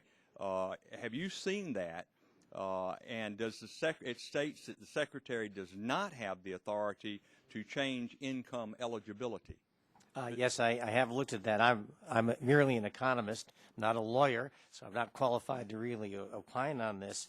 But I believe that CRS has experts in the law who can make this judgment. If this is in fact the case, then it seems unlikely to me that this program can be put on a actuarially sound basis. Well, then it's your opinion, Mr. Antos, I think I understand you correctly, that if the Secretary does not have the authority and the language in the law to make those necessary changes that the first witness said were absolutely essential to put it on a sustainable glide path, if we can't fix it, do you think that we should repeal it as the President's commission, of which Ms. Schakowsky was a member, recommended? Well, I think we should deal with the problem. I think that's the problem with this law. It doesn't deal with the actual problem. Mr. Young is a great person who's somehow managed to survive our system. This Class Act really doesn't address it, and to have a program that is going to fail with certainty and going to make false promises that can't be kept is a disservice to disabled people. Well, and I thank you for that, and of course that is my concern, and that's why I bring up these points. And in the minute that I have remaining, I would like Mr. Smith to ask you, under the law, any individual whose income does not exceed the poverty line, and any individual who has not obtained age 22 is actively employed and is a full-time student will pay a nominal premium beginning at $5. What do you believe will happen to the program's sustainability if more low-income individuals enroll at the $5 premium subsidy than it's actually projected in the bill? Yeah, if we end up having more people in the program at the $5 subsidy, it's the other individuals who are going to have to subsidize them, and their premium rates are necessarily going to be higher. It's going to be important to try to understand and estimate those numbers of how many people we will be subsidizing, and that's one of the challenges in pricing this plan, is being able to predict that level of adverse selection. There's a lot of unknowns and a lot of assumptions that need to be nailed down in this plan that are pretty volatile to predict.